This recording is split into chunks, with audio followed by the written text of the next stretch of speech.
Hello, I'm Stephen J. Murphy. Welcome to All About You. Our show is about psychic presentation, and it's about your past, your present and your future. We have the best of psychics on every week who are going to answer your questions. So inbox our show through Facebook, AUS, All About You, into our inbox, and we'll try and get those questions answered for you as soon as we can.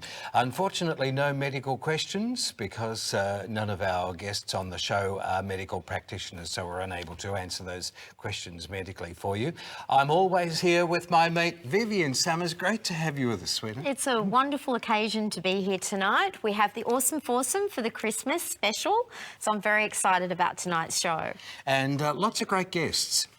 Absolutely. Tonight we have Kerrie, Erwin, Francis Bevan, Amanda Hall and Gerry Crow. Welcome to the Awesome Foursome. It's going to be an awesome night. And we'll also be talking with Nikki Stewart a little bit later on, Destiny with Nikki. And if you'd like to focus those questions into Nikki, she's a renowned clairvoyant around Australia and from generations of clairvoyance in her family. And we're lucky to have her on our show. So a little bit later on, we'll be Skyping with Nikki and you can inbox your questions to Nikki throughout the show. All About You, AUS.com.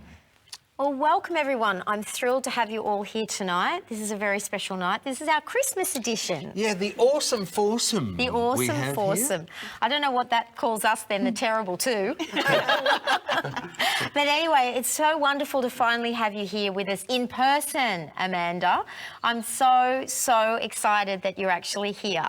It's lovely to be here, Vivienne. It's really nice to meet you in the flesh. I mean, everybody else I know I've worked with previously, but it's like old home week, isn't it, to come home and be with friends? It feels like family. It does, yeah, it really does feel like family. So I had a great flight down. I'd like to give a special shout out to Poppy from Virgin Airlines. He was absolutely fantastic today, and so were the crew at Virgin, and a little wave to Andrew in Melbourne.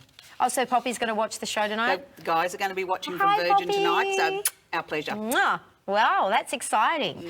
And Gerry, tell us what you've been doing this last week. You're working on some of your circles, some of your healing circles. Yes, I've been doing the healing circle work, and that not only is about healing for people, it's also about spiritually and psychically developing, because we utilise the energy right through the chakra system, and I teach people how to ground and be connected in their true spirit self. And you're going to be doing quite a bit of that work next year in groups, aren't you? Yes. Okay, well, we look forward to those coming up and being able to promote them and hopefully attend some of them as well. And you never know, Poppy might pick up one of those Simply Astrology books that is just absolutely booming. That book is amazing. I sat down and read it in one go. I could not put it down.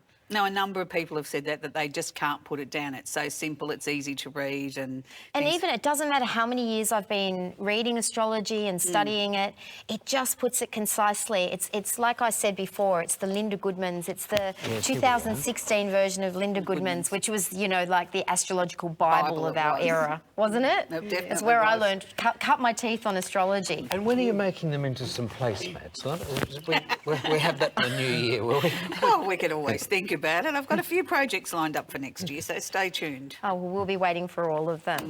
And Kerrie, you've had a really busy week this week, haven't you? Yes, I've been out in the field clearing houses. I've also had magazine deadlines because I write for 2 magazines, and I'm writing another book next year, part of the trilogy of the other 2 I've got out at the moment. So, and besides having a family and a very busy office, I'll be catching up with all my friends. Yeah. I can hardly wait. I know, it's been a busy year for all of us, hasn't it? I've just been reading a whole bunch of books this year, and Sacred Space is one of them. It's another phenomenal book. It's just packed with down-to-earth, practical advice, but also really enlightening about some things that you have issues with that you just don't realise there are actually answers for. So, well, I really believe you have to really clear everything on every level, emotionally, physically, spiritually.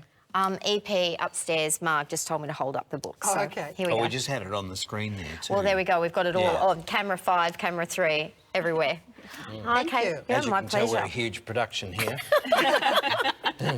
And Francis, so you travel, you're the world traveller. That's right, I'm the world traveller. So I've been preparing for my international trips next year, taking me to Jakarta, across to Singapore, and to Malaysia as well as organising my my Australian trips as well. So doing, starting off with Byron Bay in January and organising all the Mind, Body, Spirit festivals coming up in 2017 as well. So what's the festival in Byron? Because I'm really interested in It's that. called the Starlight Festival. Oh, okay. So, yeah. Any excuse for me to go to Byron because I used to live up that way, so... It'll be my first time of going there. Yeah. So, yeah. So, pretty Fantastic. big year coming up for 2017. All right, Marg's already Yes, packed the the only bags, she's telling me. disappointment about Byron Bay, if I may put my two bobs worth in, they took the railway line away from there. And But they made a really good pub out of it. No, but there's a bit of a tram line back there, but Byron Bay, we're working on it. We want the trains back. So, but I think there's a little tourist They service closed going. down Club Med too. What? Did they? They closed down what? Byron Bay.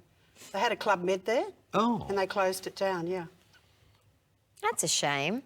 I well. thought there was a few of those that were closed down as No, well. it's been closed down for a while. Oh, okay. So actually Well, something must be coming stayed on. on it a couple of years ago. You mentioned there that things are closing down. I wonder how many of you are watching our show tonight, and whenever you may be watching it, because it's always on the web or on Facebook. How many of you have experienced endings? Because we were talking just before we came on the program. A lot of people are unhappy, and it's no reflection on yourself. It could be whatever. There's so many things happening in the planets, as always, but a lot of things are coming to close at the moment. So we thought we would have a little discussion later on into the program about all of your views about where you think next year may be heading, just briefly, but perhaps as a result of what is closing and what's no longer working, and God forbid it could be, relationships, it could be your career, and there's a little bit of fear attached to that, isn't it? The fear of the new and giving up something that we're comfortable with. So we'll look at what's going to happen in this next 12 months, a little bit of uncertainty in inverted commas. Let's get straight to our program because we've got quite a few things happening here tonight. We've got a lot of readings to get through, and speaking about that, we have been inundated with viewers asking and requesting readings. So we just want to let you know that in order to try and get through the large number that we have coming through, we're going to shorten our readings down and call them a little bit more like snapshot readings. And if you want to have a full reading with anybody that does a reading for you tonight or in the future, you can always go to our website www.allaboutyouz.com. And then I just want you to go to the tab panel, click on that. You can choose the person that you'd like to have the reading with, and you can book to have an email, a Facebook, a Skype, or even a phone reading with any one of our fantastic psychics here tonight or on any of our other shows. Just wanted to let you know that as well. That the awesome foursome are here tonight. Wow, what talent. Yes. Thrilled to have you with us, by the way. And I'll even be doing a reading myself a little later on. Oh, well, that's Yes, there's been a special request for you for that, special Steve. request. So only one request, but anyway. I'm sure But it there's was a been- special request. Well, it was wishful hoping too. So no method Your was, your method readings was are ever very good, achieved Steve. on hope, was it? Oh, Amanda? they are. Yes, But without it, there's nothing. I'm So, still waiting for one, but hey, that's so okay. I've got modest, time. I'm a patient person. I'm a Capricorn. I don't wait another year or two until I get a reading. I'll write your Christmas card out, love, before the show finishes. You can That's read all right. that. I'll You tell can you what, read I that bought a one pack out. of 10. I'll give you one. You can write it out and give it back to me. It's fine. We're going to move straight on to the viewer questions, and we're going straight over to you, Amanda. You ready? Right, yes, I'm ready. Okay, we have Donna. Donna's born on the 30th of April 1973. Will I be successful in parenting my current pending patent in Australia, overseas, and find the money investor I require to bring my pending patent to a successful fruition? I have a deadline for my pending patent in February. Will I have the money to finalise this particular pending patent process by February 2017? Okay, Donna, I don't want to be the bearer of bad news or tip water on your wonderful parade in the fire, but I really do think that you're being a little bit too ambitious here with trying to have your deadline by February. I do believe that it will be successful, but I don't think it's going to be as early as February. I think what you need to do is go back to the baby steps. You're missing some of the very important links at the very beginning. It's like write a list and then start crossing it off. I didn't actually feel, and Donna, don't hit me when I say this, I think you're going to be looking at this in 12 months' time, not in February. So maybe, you know, it'll be better then, because I think you'll be more prepared and you'll have the proper investment, and I think you'll be able to hit the market with, you know, hit the ground running really in big time, instead of taking it out there and making a mistake and then having to regroup. So please be patient.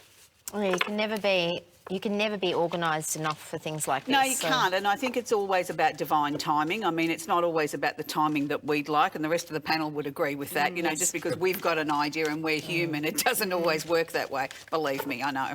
Yeah, likewise. Okay, Francis, over to you with Anne-Marie. Born on the 24th of the 6th, 1966. I would appreciate any insight you can give me. Looking forward to seeing you all, especially Francis. Everyone else is happy too, though. So, Anne-Marie, you've got a very confused 12 months coming up ahead of you in 2017. The thing is that it's working out about who it is that you can trust. There's lots of lies, deceits and deceptions coming up here around you. The first card out for you was the moon. I do believe that you're going to achieve success with this sort of, you know, difficult period, but it seems as though you've really got quite a lot of challenges still coming up ahead for you. It's really important that you make time for adequate rest. This is what the moon's telling us, because the moon can also represent disturbed sleep patterns here. It's about working out who actually you can trust. There could well be something on a legal basis as well that you're going to have to deal with. The thing is that you are going to achieve success with what you're going after, but there's lots of big changes coming up for you in 2017. It's all about you letting go of the past and focusing on going to the future. That's what comes up here. Just be certain that you know what you're doing before you embark on things. Be certain that you know where you're going, because the moon does warn us about delusion, deception, and even self-deception as well. So you've got some still very tricky waters up ahead for you, so particularly in the first 3 to 4 months of 2017. That was great, Francis. Yeah, Fantastic. Very good. I would take that advice if that was given to me. Okay, Gerry Karen, 7th of the 5th, 1970. I'm in need for some guidance before I push everyone away. Okay, Karen, thanks for writing in. Let's have a look that for you.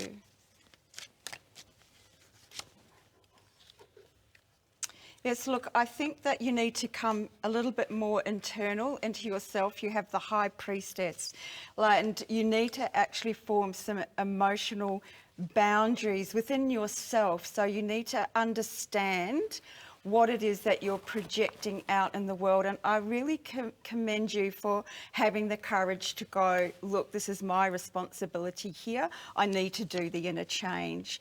And I feel like over the next 3 months especially, that there'll be somebody in your life teaching you that. I feel like you're looking for a spiritual teacher or a supervisor in emotional matters, and they'll come through and teach you even more about yourself as you look inward, because I feel, Karen, that you need to be held, and that will take you into a very new place, new friendships, new networking, and I'm just getting also there's new work around the corner for you.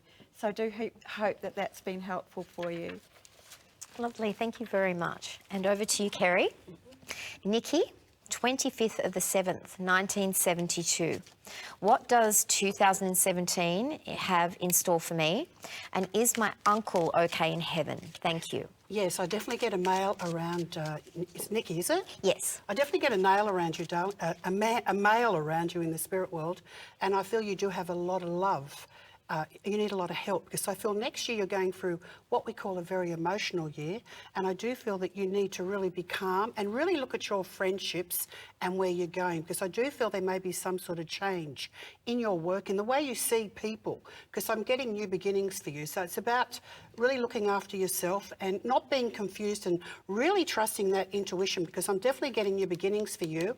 It'll be a time of change. It'll be a time of going within. It'll be a time of making it the best year possible, and for you to take your power back. Always trust your intuition, because I feel that you do have a very strong connection to the spirit world, and you're always loved and you're always guided. Thank you and blessings.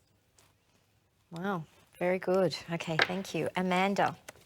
Terry We're Ann. getting through the questions very quickly tonight. Snapshot readings. Let's Yes, just... I feel like I'm a on a conveyor belt at Woolies.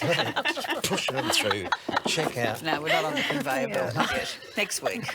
Not with those wayward trolleys where you've got one of those, Oh, don't always go there. one of those They're spinning public liability wheels. insurance begging to be addressed, isn't it, Amanda? Yeah. Absolutely, And I yes. never bother to try and get my $2 coin back. I just Or your leave it Achilles go. tendon. Exactly. Or somebody else's you ran over. Okay, Terry Ann, 25th of the 4th, 1988. Beautiful name, Terry Ann. Would love a past, present and future reading. Much love, great show. Okay, Terry Ann, I think the past is something I think we need to leave in the past. Now, it's really, really interesting because 2016 for you has been about going for a trip down memory lane. And I want to say to you, sometimes even though that's important and we do need to take that trip down memory lane, sometimes we've got to say to ourselves, that's it, we've done it, we've completed it, let's just shut the door and let's just live in the present. Let's look at what we're doing now, here today, because this is going to be our memories for the future. And it's really interesting because they're showing me, Terry Ann, this year you really had to take your power back, and that was really hard. And I think from about August onwards was when you really started to hit your straps, taking your own power back, and you're almost ready now to sort of take flight.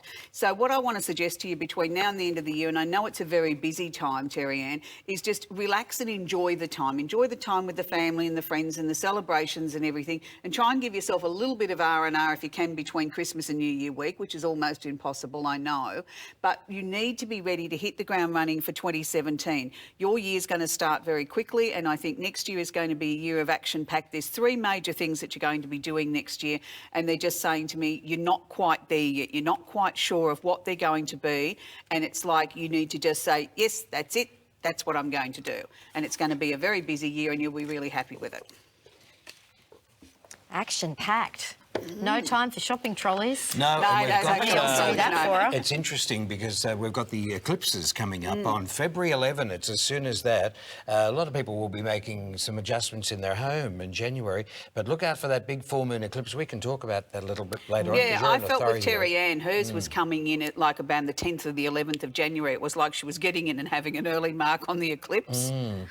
That full moon eclipse, by the way, is on February 11. It's in Leo, so great for Sagittarians and Aries. Absolutely, I can't wait. And then there's a new moon eclipse on February 27. So if you're born on the 26th, 27th, 28th of any month of the year, or if you're born on the 10th, the 11th, 12th, 13th of any month of the year, very, very significant time, any time from now, because these are eclipses and a bit of restlessness happening around, but new beginnings, of which next year And will I be. also think what you were saying before, heralds, is important for all of us too, between that Christmas and New Year period, just to have a little bit of downtime. I mean, it's such a rushed world we're all in now, whether we want to be or not. With the advent of social media, you know, everything's on all the time. So it's just really, I think, a great piece of information and advice for all of us to just try and at least have that downtime. I hope you all are. I plan on doing that. Yes, absolutely. Especially with those eclipses coming up. Absolutely. Yes. Okay, Francis, Nicole Louise, 31st of January 1973. I'm currently working 2 jobs, one full-time, one part-time. I'm a single mum. I live in Gympie around my family. I'm considering moving to Brisbane for higher paying full-time work as an accountant and have one full-time job to help pay off my debt. I tried half-heartedly a small business here in Gympie as a business consultant. My passion is photography and I haven't picked up my camera since my relationship split almost 3 years ago. Is Brisbane the right path? Will photography be a future career for me? If so, when? I also feel I'm finally ready to move on with my life after my relationship breakdown. Just lacking confidence. I appreciate your help very much. Okay, I don't see you staying in Brisbane. I tend to feel that you're going to be moving interstate is what I sense coming up here. And the thing is, while I do think that photography is the right path for you, I do feel that you're actually going to need something else to add to this. I don't feel it's going to be bringing in you quite the income that you would like. It's certainly going to work very well as a secondary business and one that you can build up. It's like you've already put a great deal of effort into making it come about. This was the reversed temperance is telling us. It's almost like you've overdone it sort of thing. So in a way, what you need to do is step back to regain that balance in life. That's what the temperance here is actually telling us. So we've got the death card coming up. That does not mean you're going to die, by the way. And what it means, though, in a sense, you're going to have to transform. It does mean that you're definitely going to leave behind Brisbane. I'm getting a strong connection with the Gold Coast coming up here for you. That seems like it's actually going to work in an extremely positive way for you. I'm sensing the water coming out here because the water gets here with the Temperance card. You put off making a lot of changes. You've actually delayed things, procrastinated about things while you have thought about it the second time. But now it's a time to move forward, and 2017 is going to bring that for you. See, in a universal level, 2017 is what we call a universal year number 1, a time of fresh beginnings and fresh starts. So that's what you need to be focusing on. Definitely photography will work for you, but you need to change what you're doing. You somehow need to sort of update, change. This is what the Death card's warning is about. You need to stop procrastinating and making those changes. It's time to actually go with things. Stop delaying and stop procrastinating. That's what the cards are telling us. Hope you've enjoyed the reading. Thank you very much. Okay, Gerry, Veronica. 9th of the 1st, 1957. I'm not sure anymore. I've been working in the field of counselling and it's been a very difficult journey for me over the years. I'm thinking of other options but not sure. Is there any guidance you can give me? Confused and not sure anymore. Hi, Veronica, and thank you for writing into us. I'm getting very strongly that you're really worn out, and that the resting through the holidays is also very, very good for you to do, but sometimes you find that difficult. If it's not through your paid work, then it's through family commitments. You just keep going, and I think that it's time to rest. I think that there is a new beginning for you, and I feel like you will study next year, but I get that you will study in the middle of next year. Rather, things will wind down a bit in the first quarter of the year, and you'll begin to understand where you need to go. The Queen of Swords is there, and I feel like you're letting the past go. I feel like you're freeing yourself over the next few months. You're freeing yourself with old patterns, old emotional patterns yourself. I feel that this has been needed for you to do, and I feel like it's almost like you're going into a complete surrender. With being on the 9th of the 1st, your sun sign is Capricorn and your sun degrees is 17, and that's where Pluto has placed himself for you to completely let go of your life as it has been.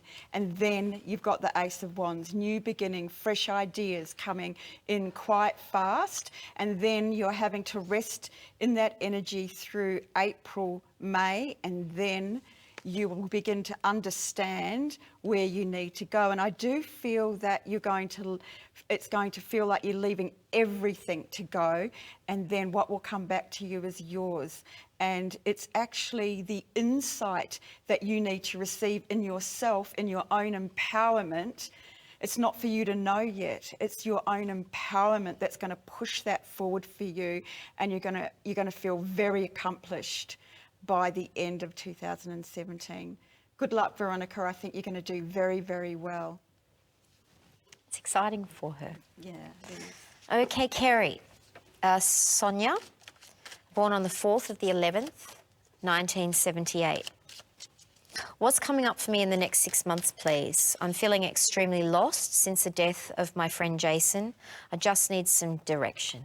You're going through a death. It's really hard, it's very emotional, and you have so many things that come up. Anger, confusion, feeling empty inside, and it usually takes about 2 years for bereavement with all the people that I meet. And I know it's really hard for you, but there is no death, I have to say, because once you die, you're in the spirit world, you live on, the soul lives on. So I do feel your friend Jason, I feel he's got quite a funny personality, because I'm hearing laughter and joy around him, and he tells me that he tries to get in contact with you, And he always had a very good sense of humour, your friend, and I feel he was always giving the positive to you. And what he's doing now is he's saying, you know, you're beautiful, you need to be successful, you need to keep going. He will always be there for you, so don't worry and don't ever feel that he's not by your side. I feel it was like a soulmate connection. It was someone that really, really understood you and was on the same path as you. But I know you're going through the death, but I feel that things are going to change for you, especially with your working situation, because I feel it's time for you to knuckle down and get into work and decide what you want to do. And I know you have long periods where you feel like you're alone, but I feel writing would be very cathartic for you, writing, because I'm being told you're very creative. I feel within the next 2 years, I feel you will move forward. And I just feel, don't ever feel you're alone. Always call on your friend to be near you because he's there for you. I feel he's with a female in the spirit world. Could be like a mother, a grandmother or someone like that, so he's not alone. And it's just that he wanted to say so many things to you. So many things, but I don't feel he had the time to really do it. He sends his love to you, blessings from the spirit world, and I feel changes for you next year and work really moving ahead for you. I feel knuckling down and moving ahead, and blessings to you and a happy Christmas. I think that's one of the most important things on this planet, if people can come to the understanding that life is eternal. It is, that yes. it doesn't finish. That's probably the most important thing, because it changes everything about the way we look at life. Well, that's what we do as mediums. We are able to connect to the spirit and let them know that life is eternal. And most spirits, especially children, they're having a great time over there. They're coming through la-da-da-da-da, children, spirits. And, it's a different world because there's no heavy emotions over there. It's just love. Yeah. And they're always near us, and we get signposts to tell us this all the time. It could be a song, or it could be a feeling, or it could be a sign like a bird or a butterfly, or just a knowing. If you open yourself up, you will find that you will have that connection to spirits. Now, that's a good point. Now, when you say that, open yourself up, that can be just listening to your gut feeling. Right. That's and a lot of correct. people, because there's too much thinking, isn't there? And we end up with mind over matter. But if you're just in your peaceful quiets, and, I go back to that humble little cup of tea, just having a cup of tea by yourself, and it's a moment of peace. And you just think, there's something very healing about tea, whether it be green tea, white tea, whatever the case may be. But you can just centre yourself, even if you have a little afternoon nap, because when you get tired and everyone's on the phone or they're on Facebook or whatever, we're getting all this information coming in, you can end up with mind over matter, can't you? Well, we recommend meditation most definitely. too, don't we? Certainly do. Absolutely. Yep, certainly do. It's one of Meditation. most The powerful power of things you can do. meditation. That's correct, yeah. And Is it's to interesting meditate. that we actually have to, schedule relaxation into our busy lives these days. Like, I'm sure my parents, they got to the weekend and they just relaxed. They just watched the morning It's TV also on very Saturday morning. youthful, It meditation. is. It's 20 minutes is equivalent to 4 hours sleep on the theta level. Is it? And what's the best way to get into a meditation? Just by simply closing your eyes and listening to a guided meditation, wouldn't you say? Yes, I totally agree with Kerrie. Yes. A guided meditation. Yeah, And what you can about help us with that too, Gerry. I 'cause think mindfulness too, there's different ways I think that for people to do, and mindfulness is, I guess, the Buddhist path. It has its origins there, and it's really focusing on the breath. So if people didn't want to do the other chakra meditations that we know to do as well, then the simple one is to go back to the breath and have that as your morning start. It just takes getting up 20 minutes It earlier. stops that monkey talk, doesn't it? Absolutely, absolutely. And we're always told we just don't breathe. We're shallow breathers. We're not taught to breathe properly in the There's first a lot place. of people who say they can't meditate, but what they don't realise is that even going for a walk, and half an hour walk, Nature. is another form of meditation. It is. If not that, getting out into gardening, it doesn't have to be strictly meditation, but it's what forms a meditation for you. Yeah. And then You there's know? Tai That's Chi true. and Yes. yoga that takes the body into Yes. it. And there's all wonderful things and different ways that we can do it. Well, it's like Steve having his cup of that's tea, it. not being Yes. disturbed. Oh, well, yeah, and It's also the meditation. swimming so water is really, really calming for a lot of people. Music. Or animals, a little pet to have by your It doesn't side? matter how Yeah. bad my day might be going. If I take my dog to the beach and don't even have to go for a swim, if I just take my shoes off and I ground and I walk along the sand with my dog, I come back completely rejuvenated. I feel meditation. completely Yep. different. Yes. So that's a meditation. Yes. I was meditating and didn't know, so I'm glad. Exactly. Yep. And just to finish on that, I've spoken to quite a few people over the years that have had near-death experiences where they've either, died on the operating table or in an accident, they've been resuscitated, and they always speak of this incredible joy and happiness on the other side, and that the children seem to always have this lack of awareness of anything that may have been difficult for them on the earth plane. Is that what you experienced? Well, I've had a near-death experience myself. I don't know, has anybody else had a near-death experience? No. Yeah. And my experience was quite extraordinary because I realised that life is continual. I saw myself, I had someone stuck something in my drink in my 20s when I was overseas. So I felt myself, I had like a cardiac arrest. So I came out of the body and like a rocket, and I went over to the spirit world, and it was just something incredible. And then I went and had some hypnotherapy later on. I became a hypnotherapist because I wanted to find all about what happened, what to expect, and my whole life changed. And I decided that I had to do the work, whereas I just wanted to be like an actor. Yeah. But I was pushed on this path, and it changed the way I thought, the way I felt. I felt more compassion. It was just an incredible, humbling experience. And like the work we do as mediums is incredible because we give so much healing, and also you're able to connect back into that spirit world again, and you can feel the love, and especially when you're speaking to people that have lost children, it's amazing because you see them next to the mother and the father, and they're dancing, they're happy, and they don't have the pain. I just want to say one more thing. With murders or terrible illnesses, the child will often go to the body before they're murdered. I've read that, yes. Yeah, so they don't feel the murder, they don't feel it. The soul leaves the body. If they're hurt or extreme pain, they leave the body. Now, I've heard that about people who fall from buildings. Yeah, they leave as the body. well. And you sort of hark back to September 11 in New York was just tragic. Oh, yes. But people were falling out of the building there, and then somebody explained to me what you were just saying. Well, they do, don't they? They do. You've experienced They do. that as well, because when you make contact with them, This is the information Yes. that they they give never you. Yes. talk about the pain. or What's what happened. interesting is that even those that have died the most violent of deaths,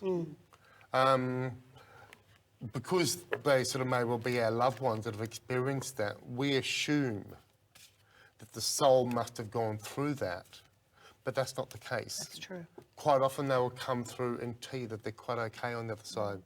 That's one of the very first things they always want to affirm with you, they're quite okay on the other side.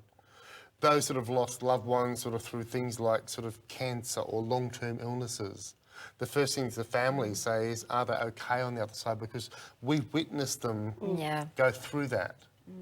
But the soul, in a sense, in a way, was prepared for that and actually sort of left before what we witnessed. Do you see death around people, like them dying themselves? No, I get feelings, but I would never predict a death. Like I can see it sometimes when people come for readings. And once I was doing this show and I was working with this other medium, and this girl put up a hand, she said, oh, my father, he wants to go to America, but he's got liver cancer. I knew straight away the guy was going to pass within a couple of months, because having the nursing background, of course I knew that. Yes. And I could see his aura was quite shrunken around the head. And this medium was saying, oh, no, yeah, you're going to go on a holiday, you're going to buy a new car. And I just looked at a friend in the audience and went, oh, my God, the last time I'm working with you, babe. Like, it was a shock. Because it was false hope, whereas I would have said, oh, I'm not sure, only Spirit would know that, but you just need to spend time and love him and just enjoy each other's company. Yeah, and I suppose you would occasionally get somebody who's going to consult you and ask, look, when do you think I'm going to go? How many more years am I going to hang around for? How do you answer that? Well, you don't. Yes, well, I actually have had clients who've come to me that have been known that they are going to pass away from a terminal illness. And what their question is, the fact is that are their loved ones going to be okay when they go? Yes. They want to know, have they got everything in place for their loved ones? That's the biggest question. I've had a number of people come to me that have been actually going down that journey. When it first happened, it was a very emotional experience, but I come to see that really it's my role as a counsellor, as a medium, to assure them the fact is that they have done everything that they were meant to do. And it's about letting go. That seems to help them in their transition to go to the other side. Yeah, it's part of the process. And do you find ever in astrology that you can see that people are going to go through physical health challenges? It's a really interesting question, Vivienne, because when I first got seriously into astrology, it was only months before my husband passed away. And that was one of my burning questions was, you know, doing this little bit of study with another astrologer. And I was racing through this because I wanted to learn it. And I said to her once, I said, well, you know, how can we see? I knew in myself that he was going. I just didn't know when. And I remember her saying to me, we don't have the right to play God. She said, we can sit here, she said, we can analyse all the charts. She said, but when that position comes up, she said, you have a choice. You always have a choice, the easy road or the hard road. She said, so therefore, we don't have that right to preempt it. She said, because you could be looking at something in the 8th house, which is the house of death, and it may not mean the physical death of the person. It could mean a massive change in their life. I mean, I believe in miracles. I do believe that things change, that, you know, even though somebody might be terminally ill, there's always still a slim hope. While there's breath, there's hope. And it's a really interesting concept. And I mean, for a lot of people that don't know much about me, I mean, that was the time that I seriously got into astrology, was just before Peter's death. And it was, I say it was my greatest gift that was given to me, because it, instead of grieving, I suppose, in the normal way, and I knew by studying my own chart first, I had the tendency where I could become an alcoholic. And that would have been the perfect time of not being able to cope with grief with 2 small children. You know, I'll just have another glass of wine, you know what I mean? So now that's a Neptune aspect. Neptune thing, and my Neptune sits directly on my descendant. So it was really that I could have gone to drugs or alcohol or something like that to help me cope. So what I did on those long, lonely nights, and you guys were talking about meditation, I'm not a big fan of meditation. I've never been able to relax. I'm like a lot of those people that say, oh, I can't meditate. And I used to jokingly say to people, cup of coffee, John Farnham on the turntable and a cigarette. I don't smoke anymore, still love John Farnham, and I only have 1 cup of coffee a day. But I found that that was my form of meditation, was putting the music on the turntable, and I'd keep turning the tape over and over and over again, and whoever it was that was my favourite for that day, and I'd pour my soul over the charts. And I learnt a lot then, and I really did go looking for death. And do you know I couldn't find it? That's just blown me away. And you know, this is keys to the universe, isn't Absolutely. it? Yeah. And, you know, we all get given different tools. And at the time, I can remember thinking I wanted to be a naturopath. And I had a choice between being a naturopath or taking up astrology seriously. I did look at numerology. I looked at that and I thought, don't know, it doesn't gel with me. I love numbers. I love mathematics. And then I met this woman that was an astrologer, and she said to me, I can teach you really quickly. How fast can you learn? I said, well, let's start today. 6 weeks later, I don't say I knew it all. Duck to water, but straight in. I knew it. I knew enough that I could go back and reteach myself in those long, lonely nights. Now, with this astrology, because everybody has their own platform and their own key to success. With your astrology and in a lot of your readings, you were looking at the progressed moon in someone's chart. Now, when you're born, the planets are all in a photographed position. Yeah, I like to call it a Polaroid shot. Oh, okay, right. Well, there we are. So, but you keep growing and the planets keep moving. So this is what's called progressions. Yeah, there's lots of different ways of looking at charts, but progressed moons was something that another astrologer taught me many, many years ago, and I didn't use it for a long time because I thought, oh, just another thing to learn, you know, another thing that you've got to add to the toolkit. And I was at an expo once and people were coming one after another getting a reading and they weren't taking any notice of what I had to say. And I thought, oh, I've got my ephemeris in the bag. So I quickly started doing the progressed moon. Now, even though I was telling them exactly the same information that I would have with the cards, because I'd opened a book up and I'd asked them their date of birth and I was making these squiggles on a piece of paper, they all of a sudden thought I was the best thing since sliced bread and they were queuing up out in the car park. Yeah. Yep. You mentioned the ephemeris there. That's an analytical book of precise calculations of where the planets are in the universe. For that day. And also progressed into the future. Yeah, well, it's a 100-year book. It usually goes from the beginning of the century to the end of the century. Now we've got our new one for this century is only 50 years and the book's bigger. I can't work that out. But anyway, maybe they've made the print bigger for us all getting, our eyesight's failing. But no, and it was something I could do very quickly. I didn't need a time or a place of birth. I just needed their date of birth. And then I started bringing in, they'd come in with the usual relationship questions, and I started doing a quick comparison between the husband and wife or the boyfriend and girlfriend. And they'd say to me, how do you know my husband? Are you married to him? And I'd say, I'm thinking to myself, no, I don't want to be. You know what I mean? Like, I wouldn't want a husband like that. But it started to become, I suppose, then my trademark. It was taking over from tarot, which I thought was quite interesting. Throughout the lifetime, is there multiple occasions of where you can be guaranteed a significant change, or am I fair to say that it's really 4 key times in the lifetime? Like the Saturn return is 29 through to 30, 58 through to 60, and then 87 through to 88. So with these progressed moons, because I've seen it with you, you do predict people are going to have a house move or they're going to have a major change with their career or relationship. Yeah, I think all of look, every planet has its transits or its time. It's time in the spotlight, if you want to look at it that way.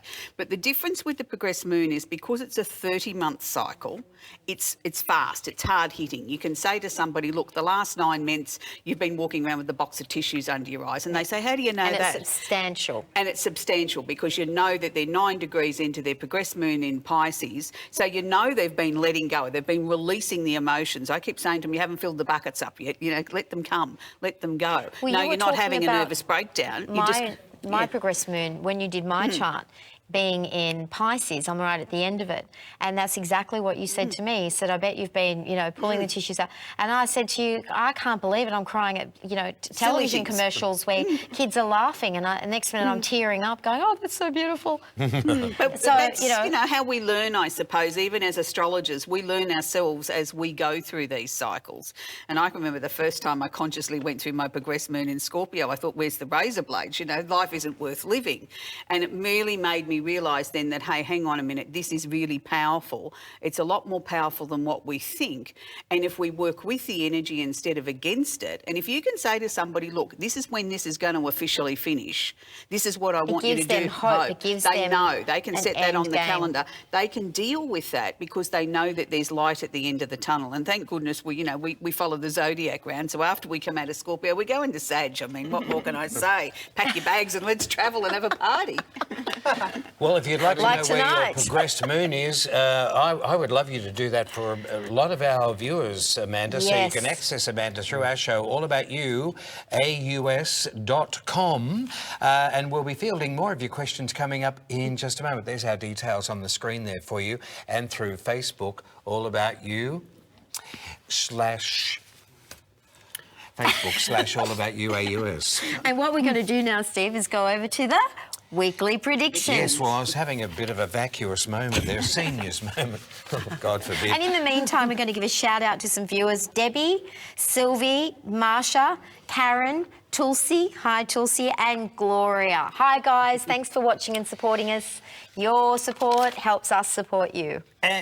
If you're born on the 1st, I've just been told to be quick, so how dare you? If you're born on the 1st, the 10th, the 19th or the 28th of any month of the year, this coming week for you, you're spending money but enjoying it in the process. It's a week to reward and appreciate your life. New shoes or apparel for many of you. If you're born on the 2nd, the 11th, the 20th or the 29th of any month of the year, it's sparkling company and happy social aspects for you this week. An important plan unfolds, which will also be shaping next month's activity, but generally it's a pleasant time. And if you're born on the 3rd, the 12th, the 21st or the 30th of any month of the year, this coming week for you, being the great listener that you are, you'll make good company, but others may seek your advice in the process. And this has a great time for you to be with plenty of conversation. You'll be taking advice and giving advice equally. More of those weekly predictions coming up in just a moment. Back to Viv. Well, being born on the 3rd, What advice can I give you this Well, week, you're Steve? always listening. Yeah. I do. Well, one thing I find with you is that as soon as we go off air, you are the funniest man on the planet. You Now, can get a we've belly got laugh out of Nikki me. here with us, and Nikki Stewart. Nikki's Destiny Questions. Okay. Nikki, very powerful with her psychic skills and comes from a great legacy in her family. Fourth generation. Yeah. And is Nikki there on the screen? Not quite yet. Well, isn't that marvellous? So, this dead air we've got, we pre-recorded it so we could play it back at this more convenient time. Told you he's funny. We've lost her. Okay. We've lost her. She's at the shops. So, With that damn trolley. yeah. Yes, running somebody over on their And Achilles you know, heel. I'm amazed how many kids I'm seeing in the shops. I think they've just had lessons on the clarinet for 5 minutes or the sax, and then. I know, it's terrible, isn't it? Funny.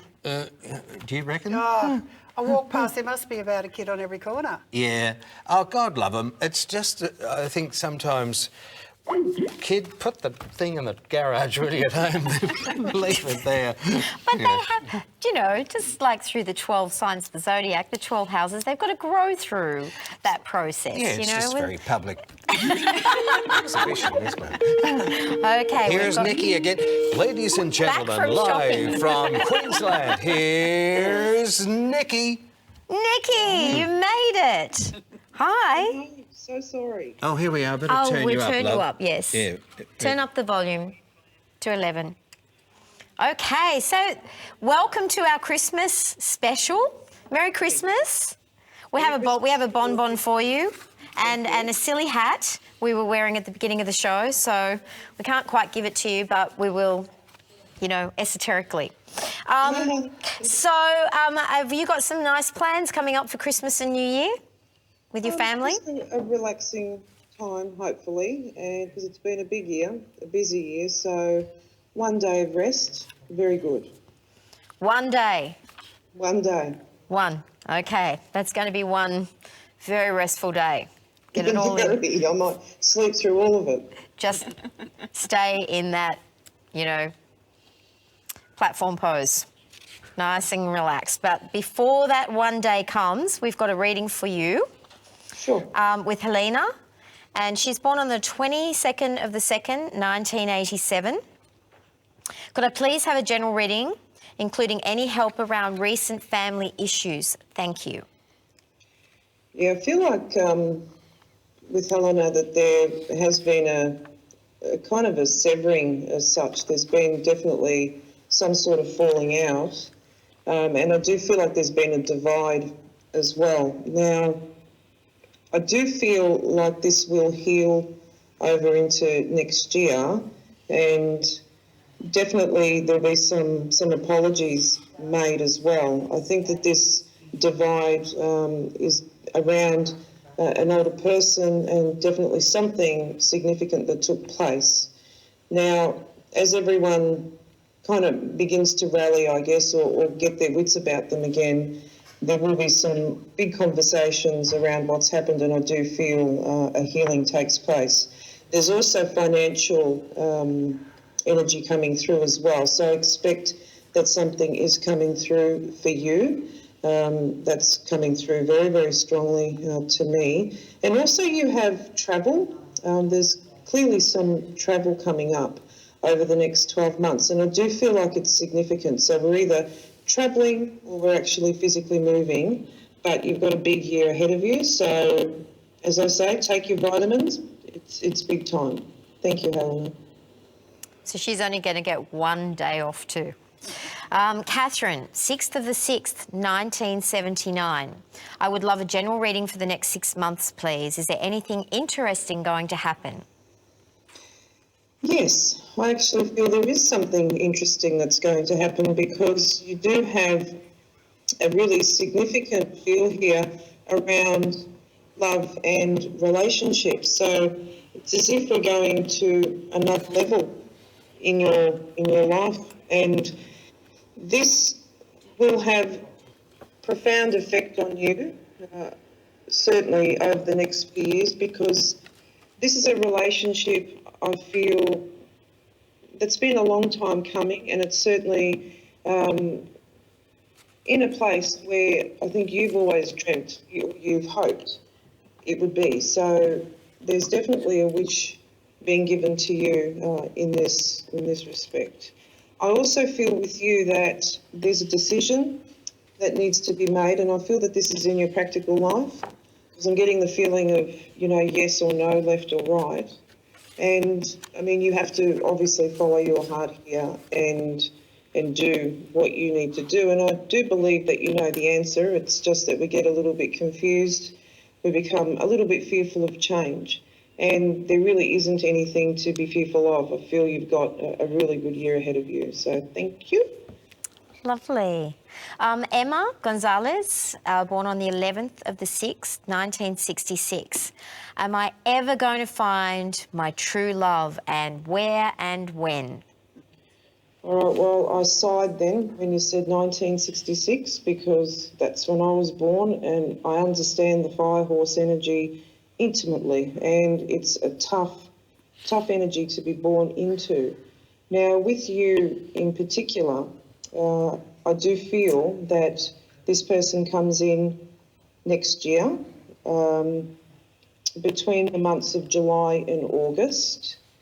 And I think one of the biggest signs, or that you will know it is this person, is that they're very well travelled. It's like they've been overseas a lot. So either part of, you know, a work thing or just a general love of travel, I'm not quite sure. And also this person has kind of like a European bloodline as well. So, but I do feel born in Australia.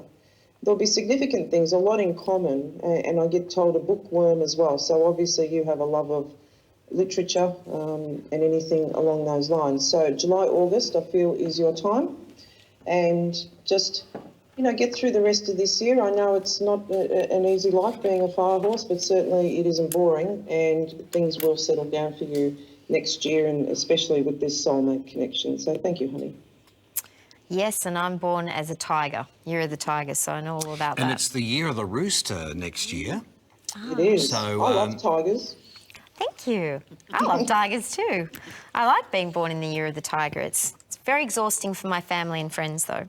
Anna Maria is born on the 7th of the 2nd, 1965. I would like to know what the future has in store for me. Thank you for this opportunity. Love the show. Thank you, Anna Maria. Yeah, thank you. As far as what the future has in store for you, I do feel like there is a new beginning for you come 2017. There is, I think, an opportunity for you to kind of change every aspect of yourself. And it's not a change where we, you know, go through trauma. It's actually a time of positive change, of positive karma for you. And so there will be a whole health regime, I feel, that takes place. I feel like you're going to discard a lot of the things that you don't need in your life anymore. I do feel that even some people are going to be part of that. And that's not a bad thing, because I do feel like you have been kind of like a sponge. You do take everything in. You want to help every man and his dog. And there has to be a time where it has to be about you, because I do feel like you've missed opportunities because of the dynamics that you've had. So 2017 is about you, obviously finding yourself, understanding what you want and really going for it. And I feel doors will open because of that. You're going to lighten up your life. That's going to make a huge difference.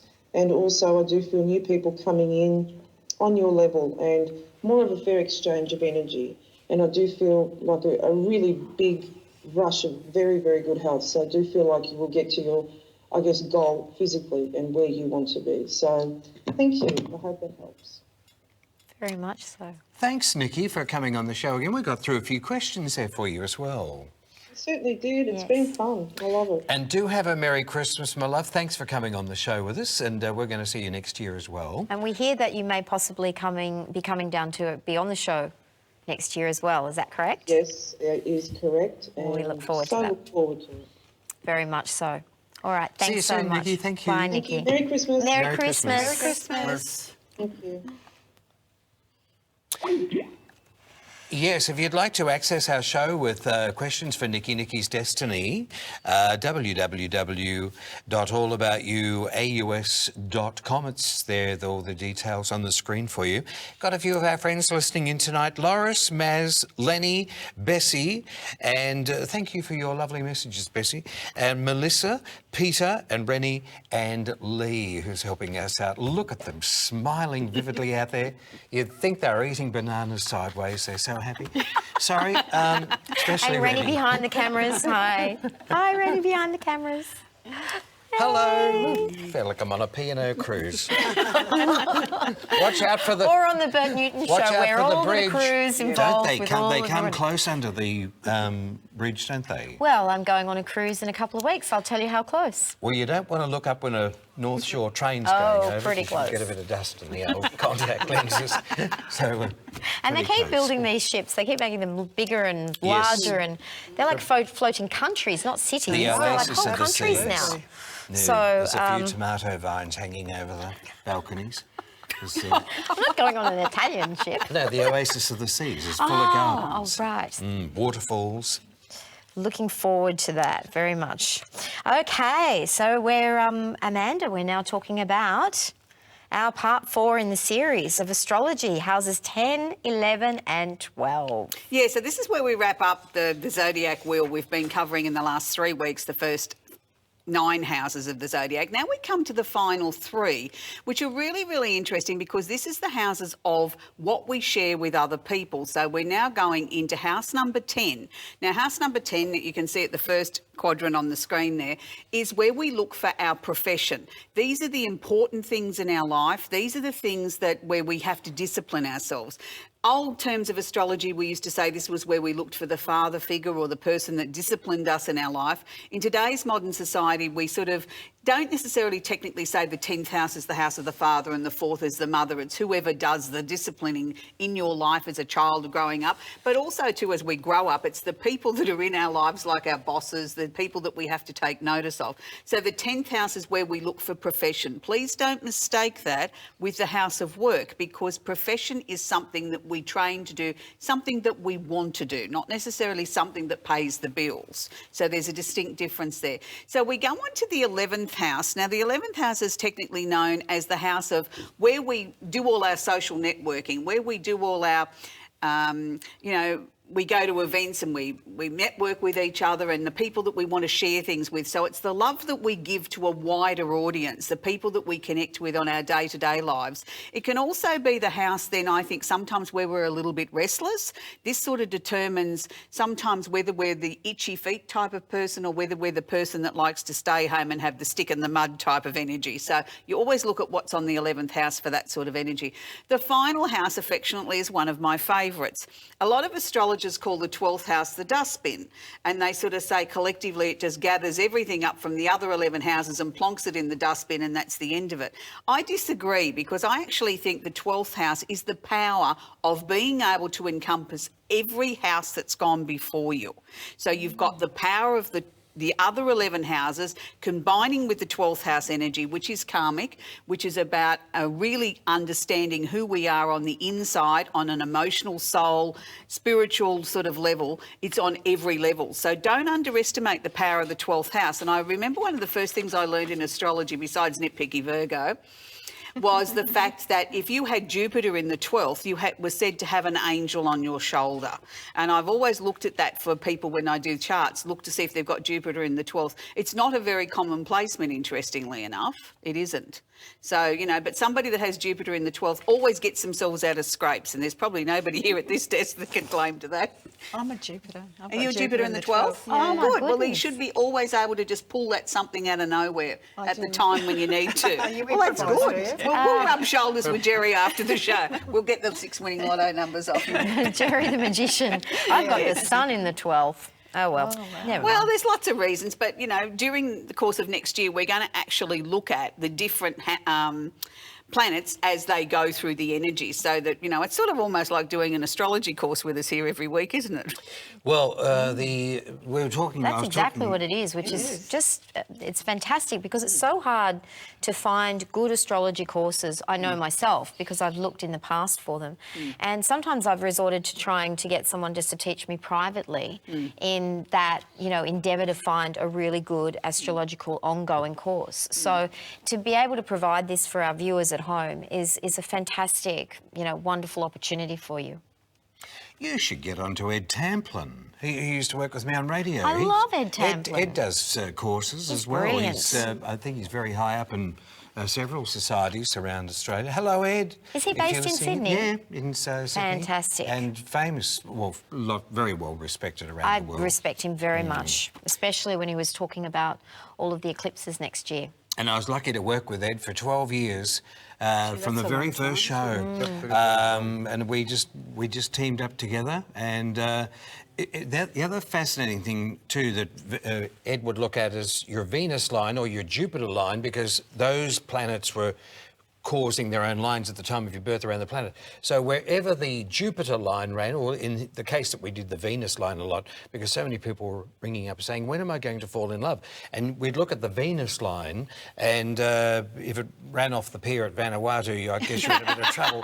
But if it ran through France or England, for instance, you would get on very well with those people, or they would love you. There was just sort of, you know, isn't it interesting how some people from some countries you'll just have a magic with, and yet others you'll be thinking, I wouldn't like to be around the corner with the lights turned off. But, but you see what I'm saying with the Venus line. He was one of the aspects in astrology that he worked at. We've got, thank you very much for that, Amanda. My pleasure. And next year you're going to be talking about sun signs, the 12 sun signs. Yeah, we're going to start the new year off with looking at the 12 sun signs. So that'll be our sun/zodiac sign, and take it through a 4-part series again, 3 signs each week. And then after that, we'll work on the moon, and we'll just follow the zodiac around with all the 10 planets. So we'll be here for the next 20 years. Now, before we go back to our questions and get those questions coming into us on the inbox with Facebook/allaboutYou.com. As you know, I used to do a lot of numerology. I still do it, but occasionally and a little bit on the show. And we did have a viewer who wrote into us, and her name is Chris, and she's the 18th of the 4th, 1956. Now, I know you're listening in, Chris. I had a look at this birth date for you. Look, before I say that you're going through tumultuous change, which can sound like an old chestnut favourite phrase that we just wheel out. Look, everybody goes through change, but you are going through a very significant change. And I see house moves for you, and talking with about your home, which has been important for you in the past. Like all of our homes, we establish our life there, don't we? But it's been a course or a source of restlessness for you.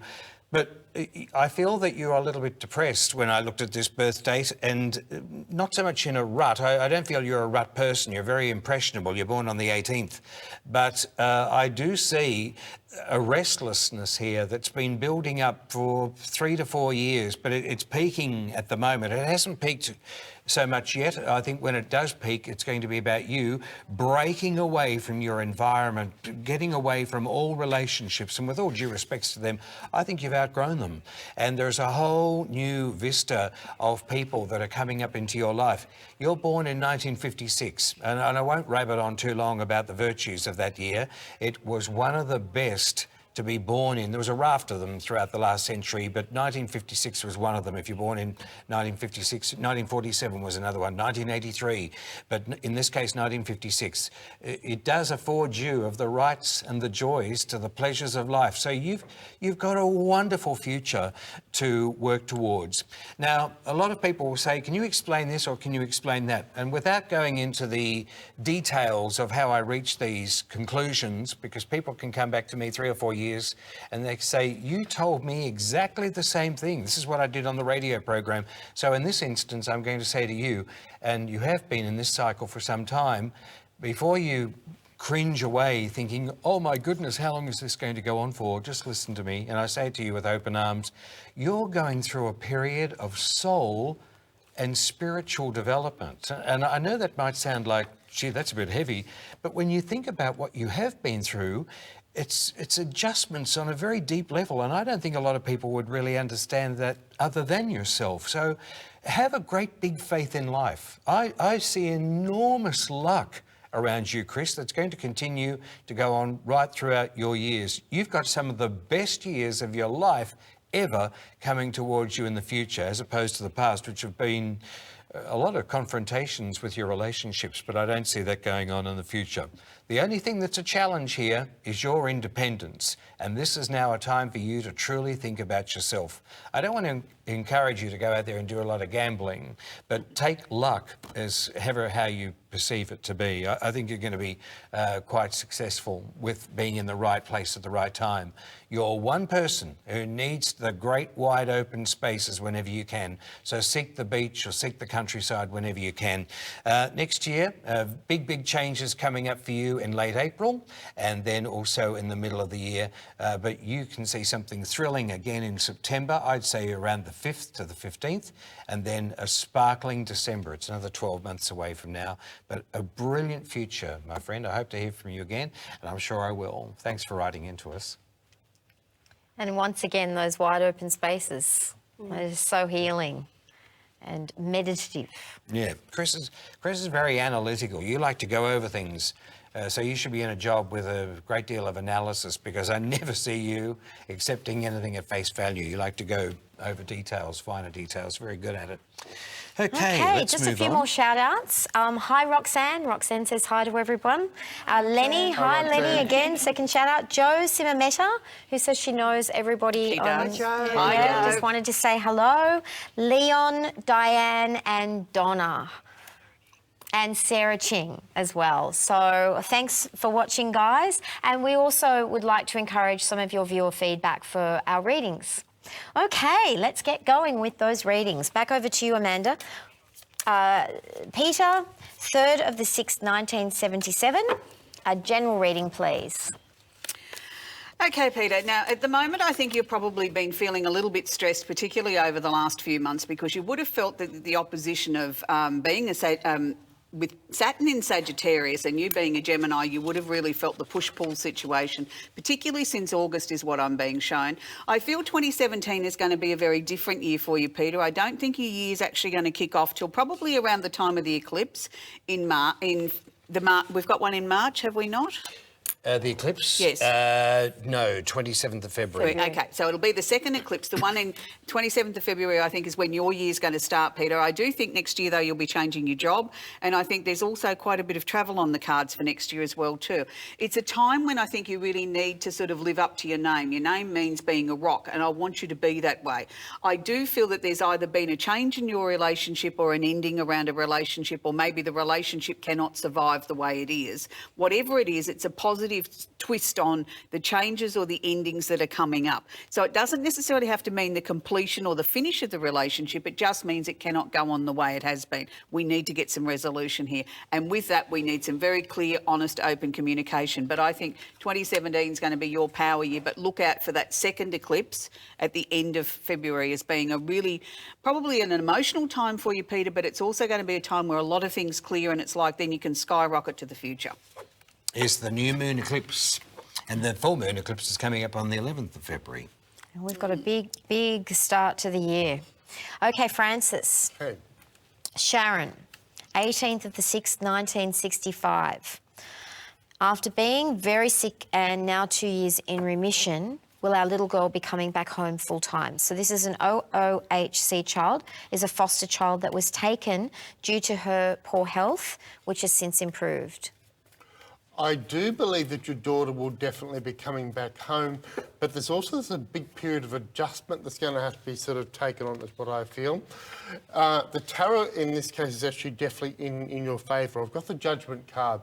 The Judgment card shows a re-alivening in a sense. So spiritually, she is going to be able to sort of readjust to this big time of change. The thing is that she's also going to need skills to sort of help carry her through the rest of her life, which I believe that you're going to be able to give her. See, with the Judgment card, it means that you're making the right decisions, you're making the right judgments here with her. This is what it sort of tells us coming up ahead. I do think there's a bit of an unsettling period still up ahead. I think this is going to be actually through the month of February when we hit that sort of eclipse that happens to sort of fall during the Pisces period. But this is then going to be sort of bringing a complete sort of a complete change here for the better, because the card we're ending on is called the Fool. That means a complete new actual beginning coming here. There's definitely a disruptive period when she initially does come back home. You've got to realise that things are not going to be the same as what they were. And the fact is now it's about letting go of those preconceived ideas and outlooks. But definitely, this little girl's going to do quite well with you. You are going to be able to adjust with her, and there's a much better outcome coming up ahead here. You're just going to need to wait until about April here for things to really fall into place in quite a good, positive way. Hope you've enjoyed the reading. Have a happy ending to the year and an awesome 2017. Thanks very much for that. And Marg, our EP upstairs, has said that we are going to have to shorten our readings and make them true snapshot readings just so that we can get through the volume of people that are coming through at the moment. So, Gerry, we have Amy, born on the 9th of the 9th, 1980. For the last decade, I feel like I've been going around in circles in my relationship. We have been put back into the same situation for the 4th time now, which is him leaving me. I've changed my reaction this time, but wondering if this is a karmic cycle that will never end. I'd like to think I've finally learnt my lessons. We've always had an unexplainable connection that we cannot let each other go. Any insight for the future, please, to help me end this cycle? Oh, hi, Amy, and thanks for writing in.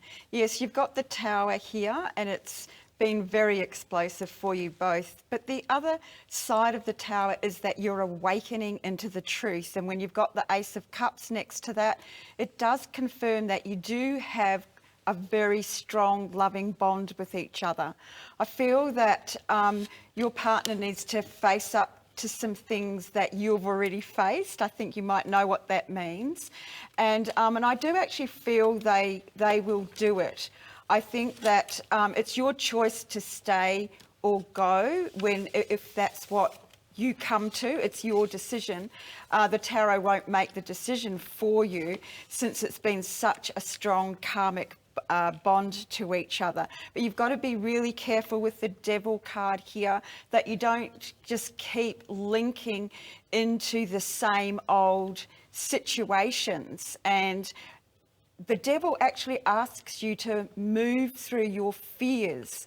And sometimes, we get stuck in relationships because we're scared to be alone. But until we actually value that aloneness within ourselves and love ourselves deeply in that, then we are unable to give a evolved connection to another. And I feel that's part of what you've been asked. I feel that you will get clear on the decision, I feel actually over the next 6 to 10 weeks. And I think that this is your aim. So Amy, I wish you all the best in that endeavour, and take good care. Happy Christmas and New Year. Really amazing advice being given out by the awesome foursome tonight. And as always, I'm taking a lot of it on board for myself. Okay, Kerrie, we have Michael. He's born on the 18th of the 11th, 1989. Can you please let me know about the year ahead, a general reading? The first thing I'm getting is, Michael, I feel that you're very confused in your head, and I feel it's been a very, very tough year for you, because I feel that you're very self-critical, and also you overanalyse things in your head all the time. It's about just letting all those fears go and all those feelings of being inadequate, and I feel it's very important for you in relationships is what I'm getting. I see computers around you. I don't know if you do work in computers, but I do feel you're sort of very good with that sort of thing, but it's very hard for you to show your emotions. So next year is all about opening up your heart chakra and getting into relationships, and also starting to love yourself. I do feel there will be a significant change in your personality, in the way you see the world, and also the way you want to live. I feel also there may be some sort of overseas travel for you, and I'm also seeing you open up on a very large spiritual level, opening up spiritually, which will change the way you feel about things and bring in more compassion. But relationships for you next year are very important. Thank you. Beautiful. Thank you very much. Okay, Amanda. Raquel, born on the 5th. Rachel. Oh, Rachel. Yeah. Born on the 5th of the 3rd, 1969. I would love some insight into my future, please. Okay, Rachel, first thing I want to talk to you about is you've got to take the blindfold off about your past. It's like you've been really not being truthful with yourself about some of the things that have come to be this year, or people and places and things that you've had to sort through this year. So you really can't end the year on not being truthful and taking the blindfold off. Once you start to do that, and you can see the blindfold card there, and it's asking you here not to sort of keep looking back at the past all the time. I do feel as we head into 2017, don't look at those cards and think, oh, gee, I'm going to go and get a gun and shoot myself because they look negative. They're certainly not negative. It's indicating there the end of the situation that we were just talking about. I feel as you go into 2017, some very, very exciting things next year, back to study, back to a new job. And I also think the bringing in of some new, really exciting, interesting people into the fold next year too. Not necessarily a new relationship, but new people that will bring some excitement into your life. So 2017 is a really good year for you, Rachel. So you just need to stand in your power, be honest with yourself, and stop making excuses for those people that have hurt you. Let them go. Cut them loose. Very good advice. Okay, Francis. Therese, born on the 4th of the 6th, 1960. General reading, what does 2017 hold in store for me? Love the show. Thank you. 2017 is actually number 2 year for you, so that means in a sense it's a big time of spiritual development and inner growth. It's going to be a year we're going to be able to sort of much more connect with other people and actually resonate about their actual feelings. So your empath side is definitely going to be coming through here much more strongly. It's a time of change, it's a time of letting go of the past. The eclipses coming up next year are quite powerful for a lot of people, and they're definitely going to have quite a powerful effect on you. This is what the death card from the tarot is telling us. The death card's all about change, not so much about death. And the fact is, but it's all about change and transformation. There's been certain things that you've been ignoring, particularly within the relationship side of things, that you're not going to be able to keep on ignoring. It's time about letting go. It's time about moving forward. Towards the end of 2017, you're going to feel quite a big push forward. That may well be representing a move of home, change of career, change of lifestyle. A whole lot of new people definitely coming into life in quite a good, positive way. The Fool's quite a wonderful card following the Death card, because it means a complete new beginning, a complete fresh start coming up ahead of you in a really positive way. It's almost like that inner youth side of things is going to spring back into action after you've been through a lot of change and transformation. That's what 2017 is going to be holding for you. Thanks a lot and have a wonderful year ahead. Thank you very much. Okay, Gerry. Gina, 1st of the 1st, New Year, baby, 1956. Do you see me moving to America? Well, let's have a look for you.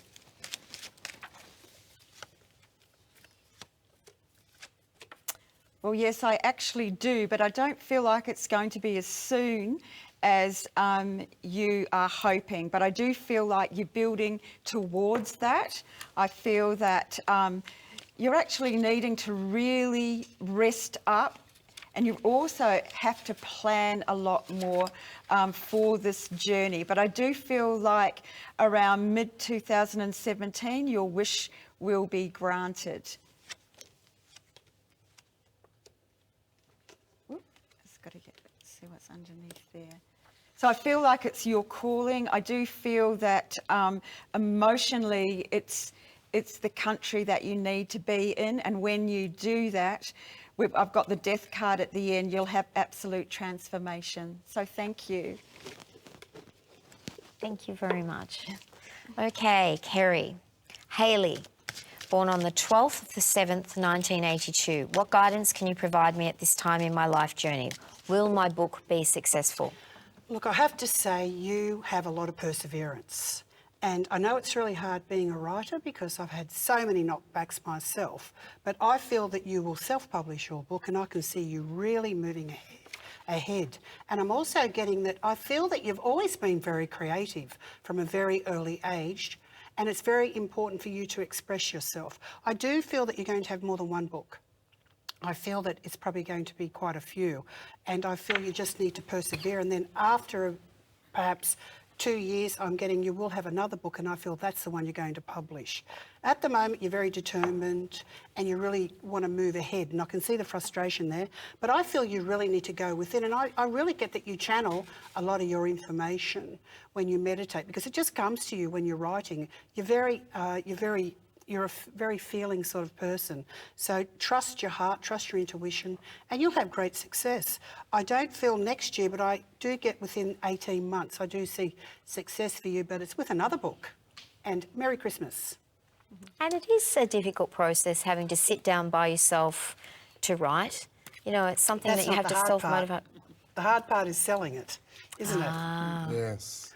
Because the market is saturated with everybody writing. Suddenly everyone's a writer, which is a beautiful thing. So we need some more publishing houses, don't we, everyone? Definitely. Yes, Very definitely, true. Totally Yes. agree. Very Because true. we have so many great artists out there. Yep. I see them everywhere, all the time. Okay, guys, now if you'd like to have an additional reading, you can go to our website, www.allaboutyouz.com, and you can have a 2, a 4 or an 8 question email reading. You can have a Skype reading. You can also have a phone reading. You can have a 15, a 30-minute or a 1-hour reading, and you can also purchase an e-astrology chart. So please take time to browse through the website, especially before Christmas. We have a range of products for sale. That we have the candles, we have books, we have jewellery. We have all sorts of things on the website that you can purchase for a Christmas gift, and they will be postage free and they will get to you Australia-wide before Christmas. But you have to get in now. Over to you, Steve, for the weekly predictions. Yes, the weekly predictions. If you're born on the 4th, the 13th, 22nd or 31st of any month of the year, this is for the week of December 19, 2016. And this week for you, number 4, as the month progresses, you are willing to prepare for your next venture, but keep a little bit guarded with some of the details in your enthusiasm. Money is spent this week on the little things. If you're born on the 5th, the 14th or the 23rd of any month of the year, this coming week for you, enjoy your friendships. The company that you make, you'll enjoy that too, and people will love being in your company, but animals or pets may play a more important role in your life over this next week. And if you're born on the 6th, the 15th or the 24th of any month of the year, this coming week for you, for many of you, holiday plans, I see airlines, transport plans, perhaps even organising issues with cars, a new car perhaps, or a new caravan. Are you going away? A boat perhaps is even strongly considered for many, but for others, I think you'll find a red-hot bargain this week. We're going to look at the 7s and the 8s and the 9s a little bit later on, not too far away. The weekly predictions according to your birth date, they're up on our Facebook page. And I always look forward to reading them. I love Thank you. them. Every Monday they come out. I know. After a cup of tea. Any type of tea. And it sort of sounds tea like you've is got it, lots Steve? of, lots of different types of tea. Tell us your tea. I do like the Twinings Earl Grey. Right. So do I. Yeah, it's got a I'm nice, an Earl rich Grey girl. But I've recently just got onto green tea, but I don't know whether it's mind over matter, but someone said don't have too much of it through the day. It's great for stripping down the weight, as you can easily see on tonight's program. But I find it can make you a bit hyper after really? 6 o'clock, because you can feel like you're wired at 5 to 2 and you think, it was that green tea I had yesterday afternoon. So I won't be doing it too much. 5 to 2 in the morning, No, I wouldn't getting up do and it doing a then. little tap dance. I did have the English breakfast. I tell you what, I was awake till 5 a.m. It wasn't the thing to have when you got up, well, perhaps it was, but not before you go to bed. A lot of people are getting up at 5 a.m. and need their tea to wake up. Yeah. Okay. All right, so let's keep moving on with some more viewer questions. Amanda, we have Julie. She's born on the 5th of the 8th, 1973. Am I meant to be alone? Will I ever meet my life partner? Okay, Julie, first things first, no, you're not meant to be alone, sweetheart. I know it seems like it's been like that most of your life, but sometimes I find that Leos do tend to sort of find that they do spend a fair bit of their time on their own, and I think it's more because that they they like to be important even in their own life. And sometimes people find that a little bit daunting. They find it a little bit difficult to stay in a relationship with you because they think you're demanding. And you're certainly not that. It's really interesting because the cards out here in front of me are indicating a very, very serious relationship coming towards you. And I don't think it's too far away. I think you're going to find by March next year, you're going to meet Mr. Perfect. He's coming in on his nice... I was going to say a horse, but we could think of something a little bit better than that this day and age. How about we have him coming in a Ferrari or something exciting like you're a Porsche, you know, like we want to go in a bit of style now. We like a bit of comfort as we move on. When we get past 21, we like a bit of comfort, don't we? So, but I do really think that this is going to be your soulmate. And I don't use that word lightly because a lot of times soulmates to me are people that come with baggage and lessons that we have to learn and we have to work our way through it. But there is times where we do meet somebody that is our soul connection, if we want to put it that way, the person that we are meant to be with, the person that we are meant to grow old with, and somebody that we can laugh with and we can just be ourselves.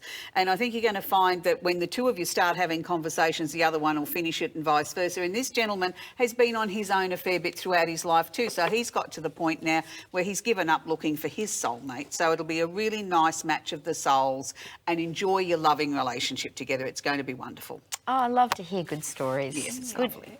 Yeah, the good story. That's so lovely. And you're right. I do have some Leo friends that are quite often on their own.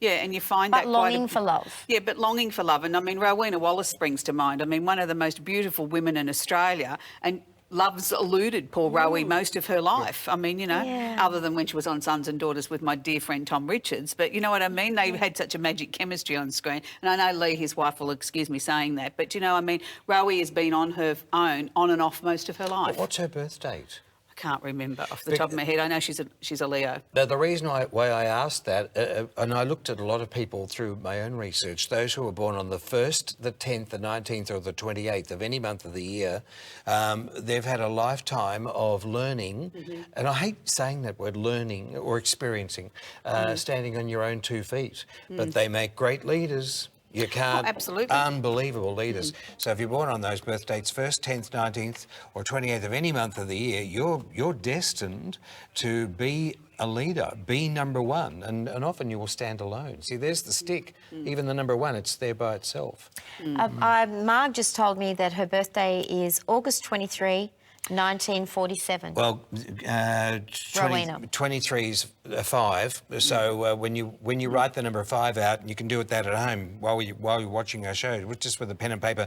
It's a little platform with a stick down and half a circle. So it's here, it's there, it's everywhere. So people who are born on the 5th, the 14th, or the 23rd of any month of the year, you'll often find them in the travel industry because they love the freedom of movement. They make great show business people, and interesting that we happen to mention that in this case. My sister's born on the 14th and her whole world is travel. That's all she wants to do. She loves travel. But you know what? One of the best professions for them, detectives. You can't put anything over the 5s. They're as sharp as they come. They'll find, like 7s, they'll find out things about you or you never even imagine. But and highly intelligent. You'll often find them in the law or government, but mostly public life.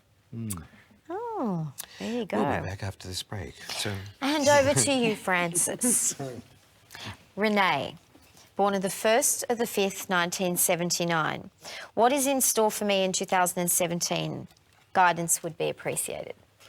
Renee, 2017 is going to be a big time of you analysing where you have come in your life. That's a big thing. See, you're going to be going through what we call your personal year number 7. The 7's about looking back over the past. So in a way, it means that you're going to be reconnecting with people from the past. So whether these be people that you end up going to school with, people that tracked you down through Facebook. So it's all about the past. That's what's coming up there.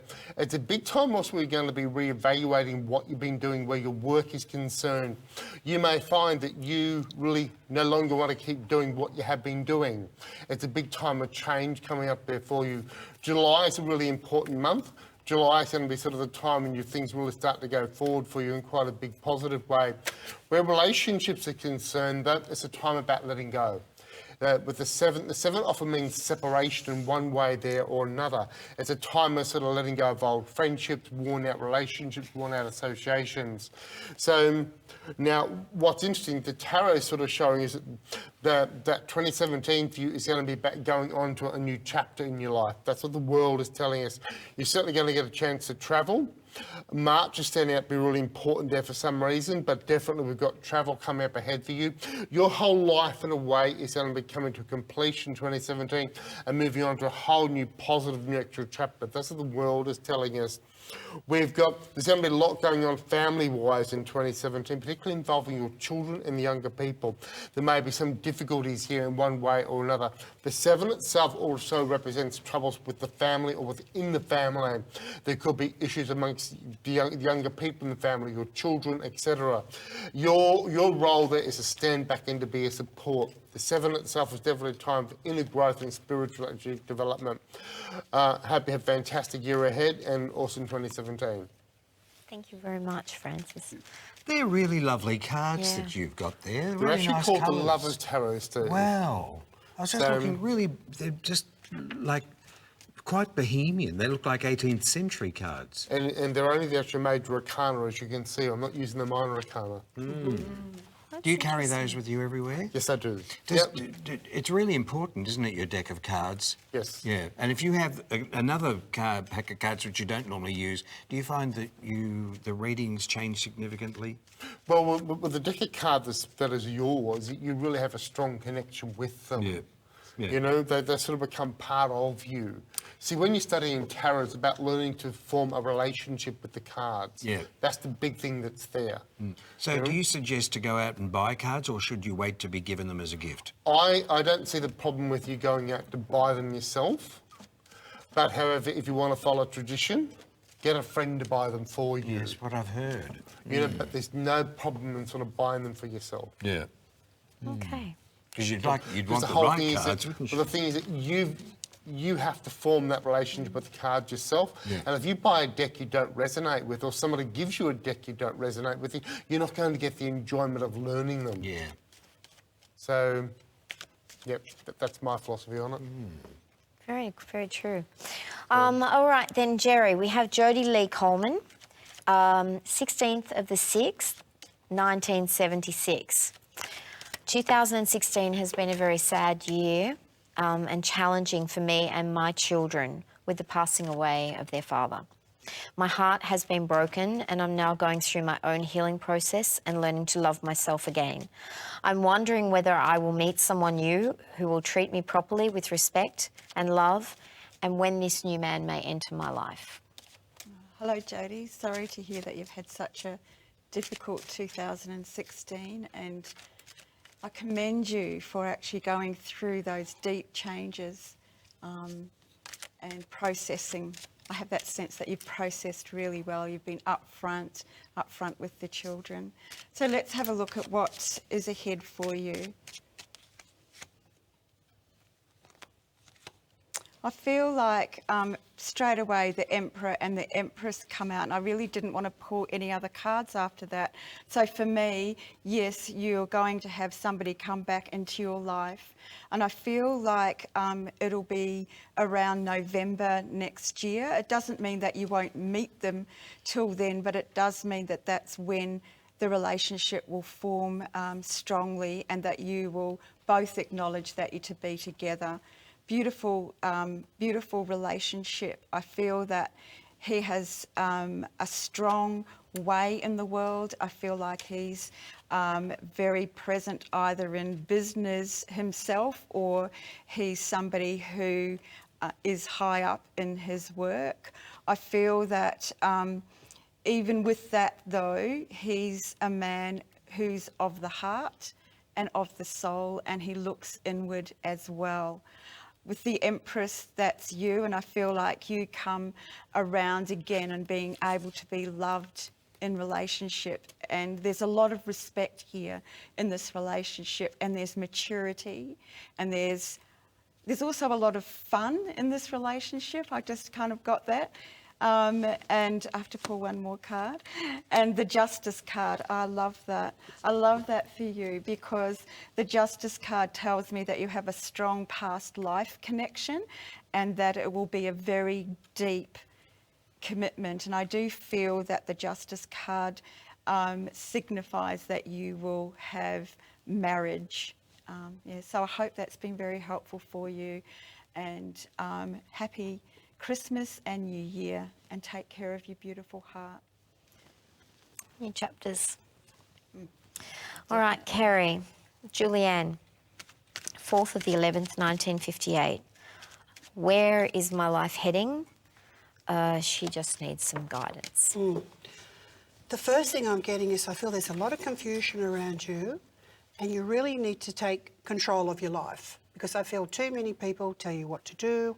It's like you've kind of lost your power, your energy, and I just feel you're very, very frustrated. And I feel the last 18 months have been very, very tough on you. But next year it's about a reinvention time, and I feel it's by going within, and you really need to make a list of what you want to do, who you want to have in your life, and how you feel about things. I feel next year is going to be very good for you. I feel you're really going to come into your power. I feel that you're a very strong-minded person, and so take the control and also look at different gifts. I also see different things you're going to try on a spiritual level. I don't know whether you've tried any sort of healing or anything, but I feel it'd be very good for you. Your only problem is you have a lot of mood swings that go up and down. You have a lot of fear that holds you back. But it's about just believing in yourself and understanding that you have the choice to change all that, because you have the power to speak up, you have the power to make choices, and there's no one that can ever tell you what to do. So it's about being positive and start to work with what I call affirmations. Affirmations are really good because it changes your mindset. Also, I feel if you went and saw a hypnotherapist as well, it could help you a bit with your depression, because I feel you're such a sensitive soul. I just want to put my arms around you and give you a really big hug. I'm being told that you're very lonely sometimes because there's a lot of people that aren't on your wavelength. But I do get a lady in the spirit world. I could have been like a grandmother or someone that was very close to you and had a big impact in your life. And I'm being told you need to keep moving ahead and start to take changes in your life and really believe in yourself. You're just a very gentle soul in a very harsh world.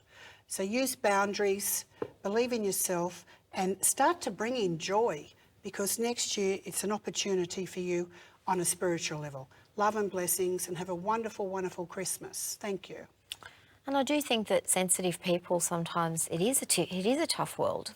Because there's so many harsh realities. You know, it's very hard for people that are very sensitive.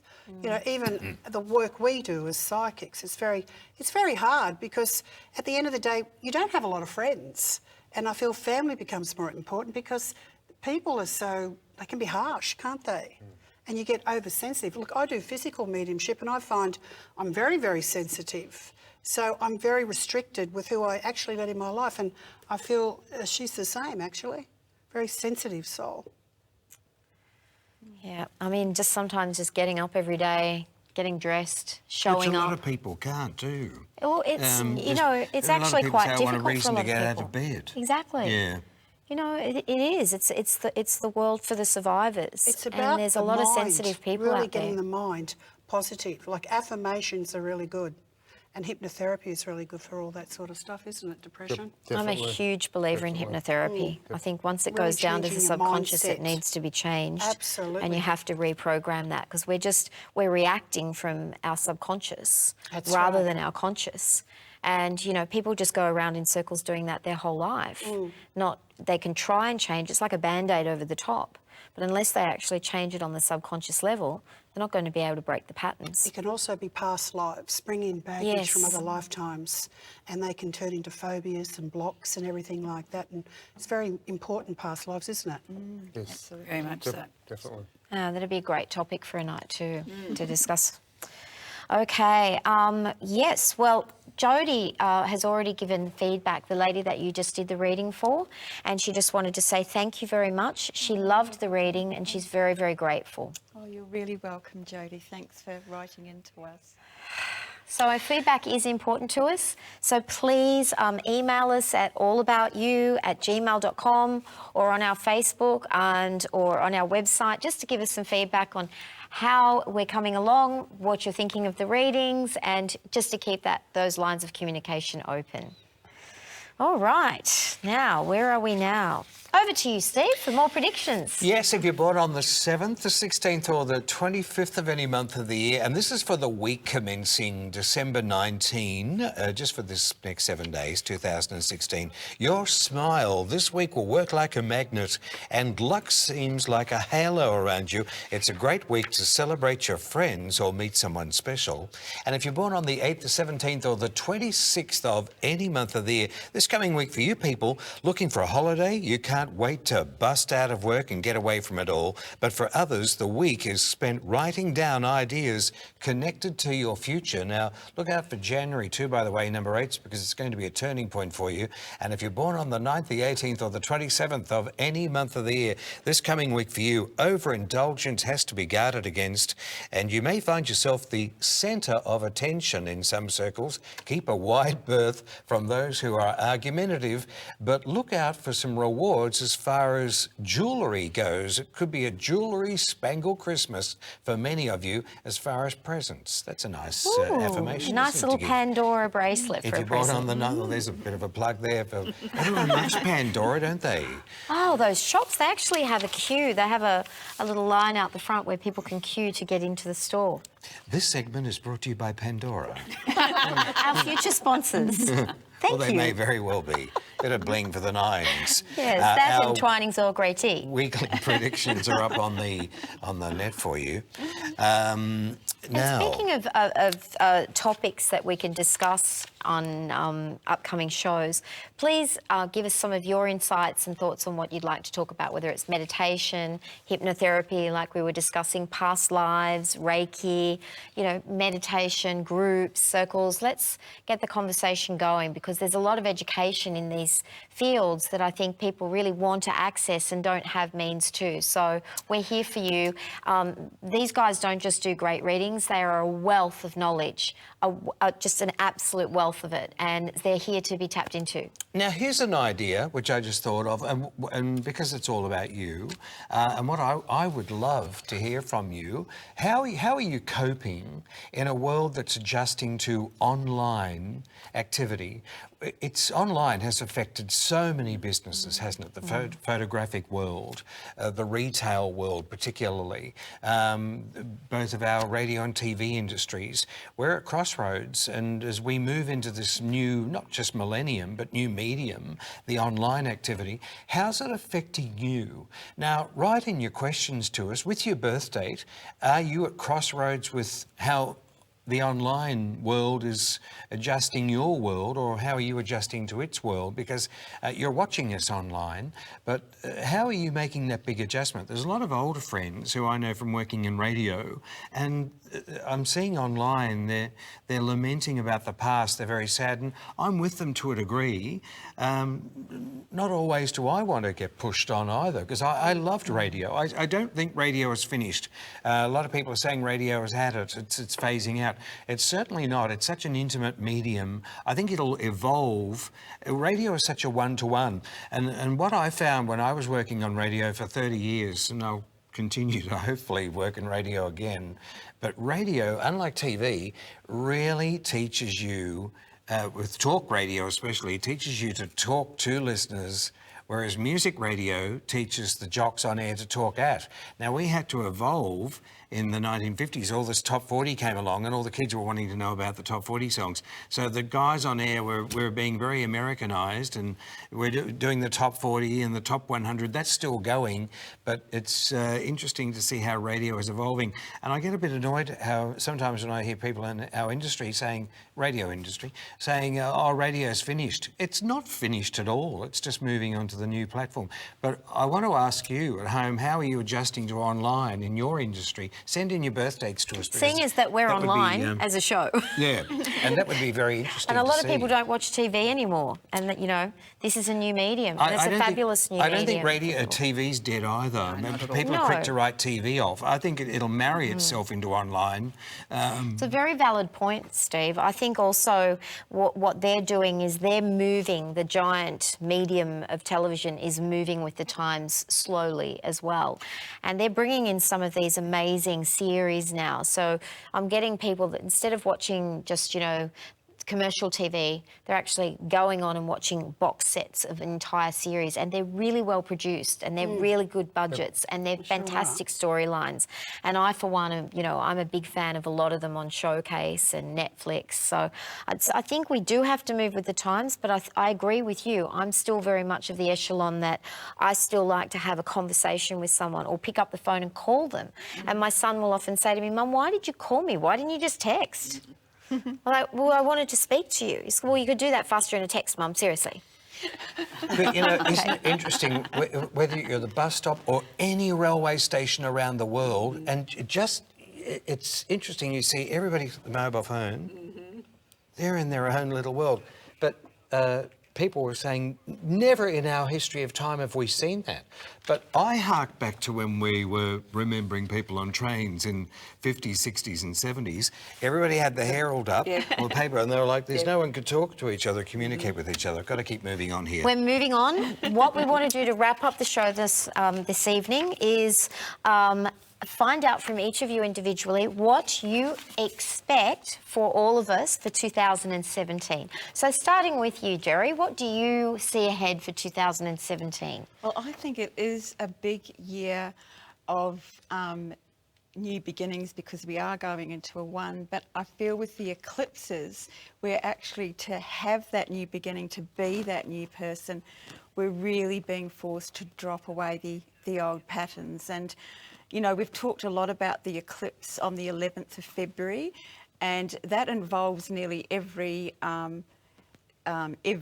star sign because we've got Saturn in Sag, we've got Uranus in Aries, we've got the Leo full moon, and we've got Jupiter in Libra, and they're all interconnected. So we've got all the different elements there, and it also forms a mystic rectangle with the sun opposite the moon, and then Uranus opposite Jupiter. And so what that does is it brings out quite a lot of energy for people to rest in that mysticism, however they define that for themselves, however they experience it, as they go through that deep change of heart, because I do feel that the Leo energy is about the heart, and I feel like it is such a collective and an individual eclipse that's, you know, at the beginning of the year. And so I feel that everything is going to shift and change, and we have opportunity to transform. I think it's very exciting. Yeah.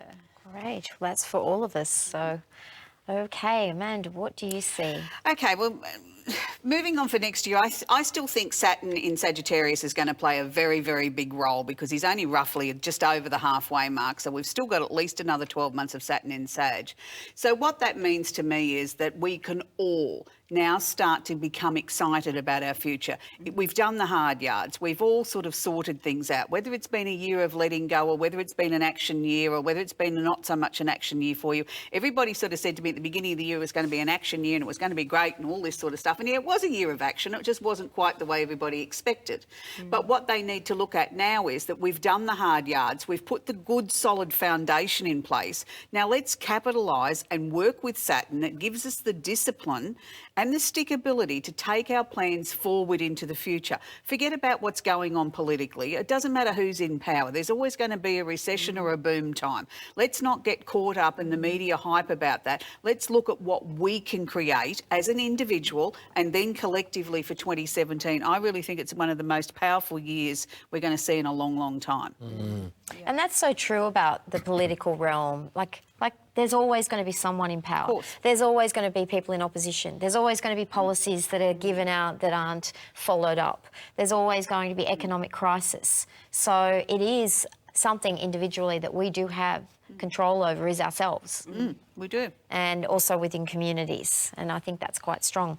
Kerrie, how do you see it working out for us? Well, it is a universal year one, so there'll be lots of changes. It's about changing the way you think, the way you feel about a lot of things. But I have actually been looking at predictions. So I was looking at the environment and I was looking at the coast of Australia, and I still feel there's going to be a lot of damage on the coast, especially on the east coast of Australia. I was getting the Queensland and also around Sydney, you know, the coastlines. You know, tsunami? King tides. A lot of king tides. Also, I was getting extreme weather conditions. There's going to be a continuation with heat and cold and bushfires and flooding. And I was just looking at it on a world scale. And I was also looking at countries. There'll be, well, the water levels are really rising is what I get.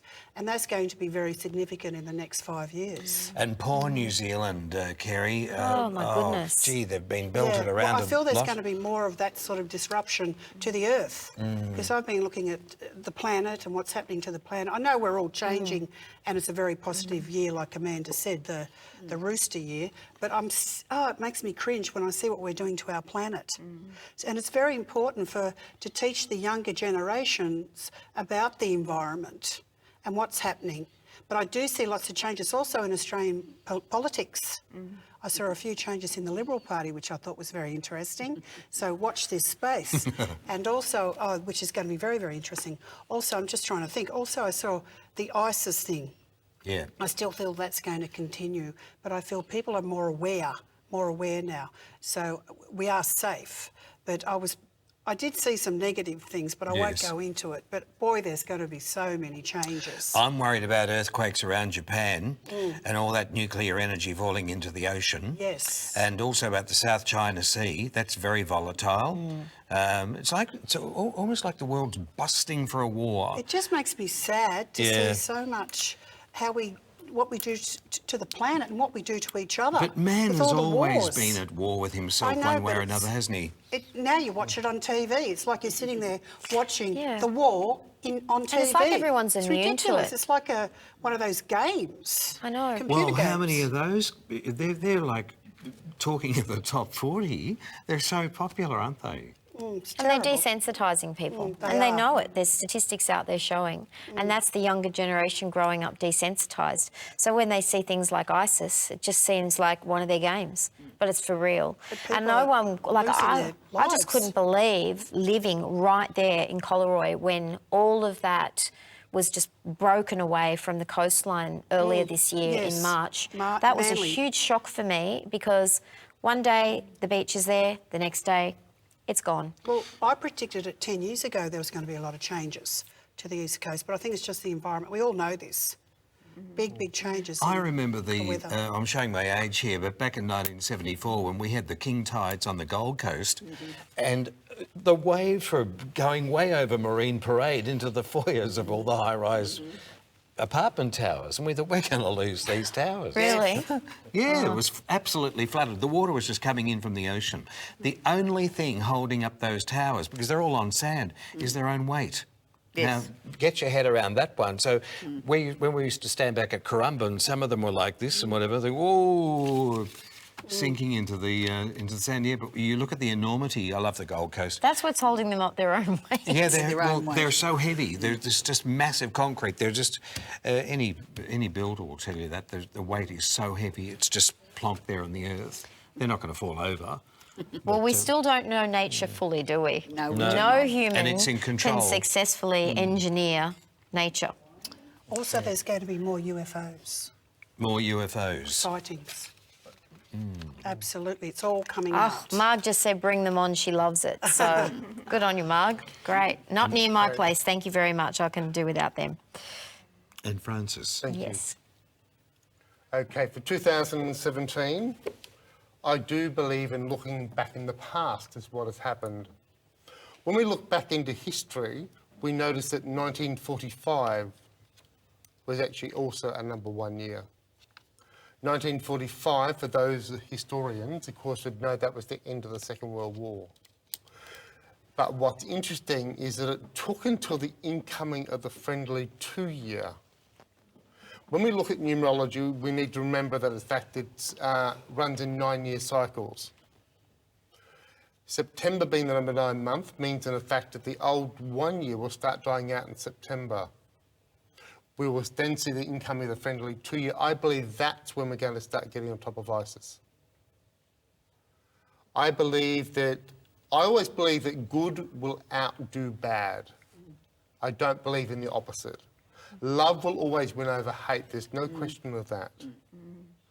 I do believe that economically we are going to have to be extremely careful. I do feel Australia is most definitely headed towards another recession. The fact is that that's a lesson for us. The lesson for us is to learn to consolidate our finances, to take the responsibility that we've all been avoiding. So those plastic cards, we need to start paying them off. Yeah. That's how you deal with it responsibly. And also what's interesting, it's going to take up until July, because July is actually going to be what we call our power month. Next year? Yeah, the 7 plus the 1 comes into what we call your power month. That's on a universal level. That's when our financial things are going to start going forward. I do believe definitely, as Kerrie was saying about the earthquakes, and actually I predicted this in the psychic directory, about all the earthquakes that are taking place in the South China Sea at the moment. New Zealand, that's actually sort of in the psychic directory. So I believe we've got more of that coming up ahead.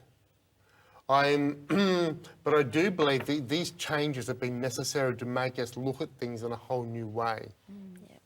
So the eclipses really mean in the sense that it's time to re-examine our relationships, to let go of things that haven't been working. That's the way that I see what's come up ahead in 2017. Yes, and 2008 was a number 1 year. Last time we had it, we had the global financial crisis. Yes. In a 1 year. There you go. But, And I mean, I remember the days when plastic cards where you put a certain amount on it and then you paid it off. People Yes. don't pay them off anymore. They Yes, just exactly. they sort of just keep them running, you know, and putting more on, living on them. The other thing we're all going to have to look at also is our health. So the 1 year likes to challenge you on your finances, your health, and even your work side of things. Companies are not going to be able to keep running the way they have been. There's going to need to be a big transformation, because that's what the 1's all about. It brings you into a whole fresh start and a whole new beginning. So, And new beginnings can't start without challenges and yes, endings. exactly. Yep. Right. Wow, that's a lot for us to digest. And I think that we really have to focus on the ultimate, bringing that love and the light into the planet, so that even though we're facing these challenges, that we clear that and get really positive and draw that spiritual energy into our hearts as well as our minds, so we can be really clear and move forward and bring that energy into the planet, so that we're not tripping up into the negativity as well, like that the negativity gets minimised. And I think that can start by just being kind to each other Absolutely. Absolutely. Yes, Yeah. definitely. and understanding. Yeah. Yep. And it's the most rewarding feeling, It is. having a kind exchange between two people. It feels amazing. We should do a lot more of it. It's such a simple thing, it's free. And then we have the 100 of us do it. We have the 100 monkey effect. And we're all connecting heart to heart. And we raise that vibration. sorry, I didn't get that. The 100 monkeys. There was a test, or there was a research many years ago that when you get a group of monkeys together, that when you get 100 of them changing it, it's adaptation to that change of pattern. So then everyone's enacting that, and so then we raise the vibration, and we've raised the vibration of humanity. Anyway, I'm a bit of an idealist. I can feel that though. Yeah. Just amongst my friends and work colleagues and family, I do feel that. I feel that the love and the desire for good is becoming stronger and stronger. And I agree with you about that, Francis. I think that's the most important thing for us to focus on, and the lessons that we can learn from the challenges that we have. Exactly, and love will always win over hate. That's right. It will. Right. It will. That's how we're here. It's what keeps us alive. That's to the end of our show tonight, Steve. It was rather poignant towards the end, wasn't it? Very, very pensive. Thank you for being with us, friends. Some of you watch us right through to the steeplechase, so thanks for being with us right till the end. And what are you doing online at the moment? Oh no, you did not tell me. But look, you. What a way to end the show. Well, you can. You know what? Next week we're on Thursday the 29th. Whatever you're doing online, then just switch over to us. I think I've got lockjaw all of a sudden.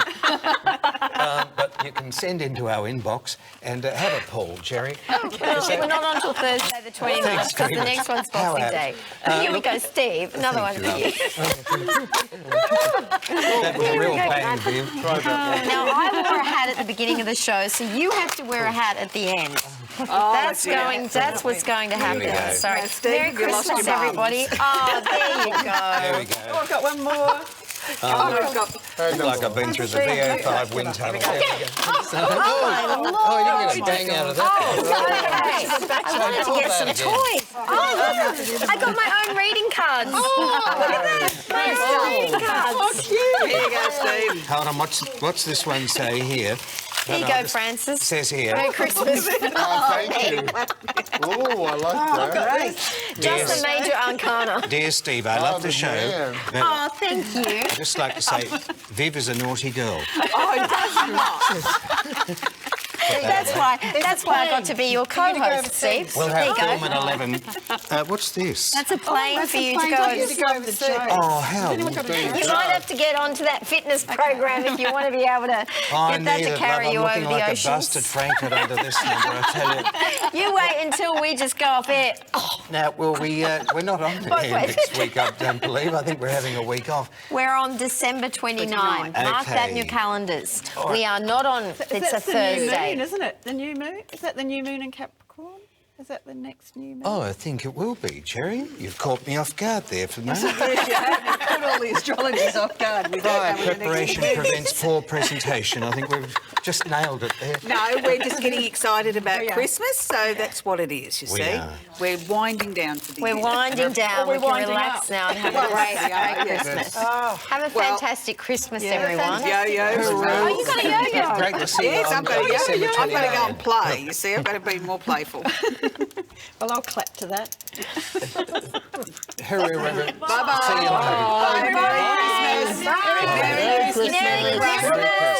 Merry Christmas. Merry Christmas. My hair's gone funny. Everyone's hair's gone. Merry Christmas, everybody. Merry Christmas. Everyone.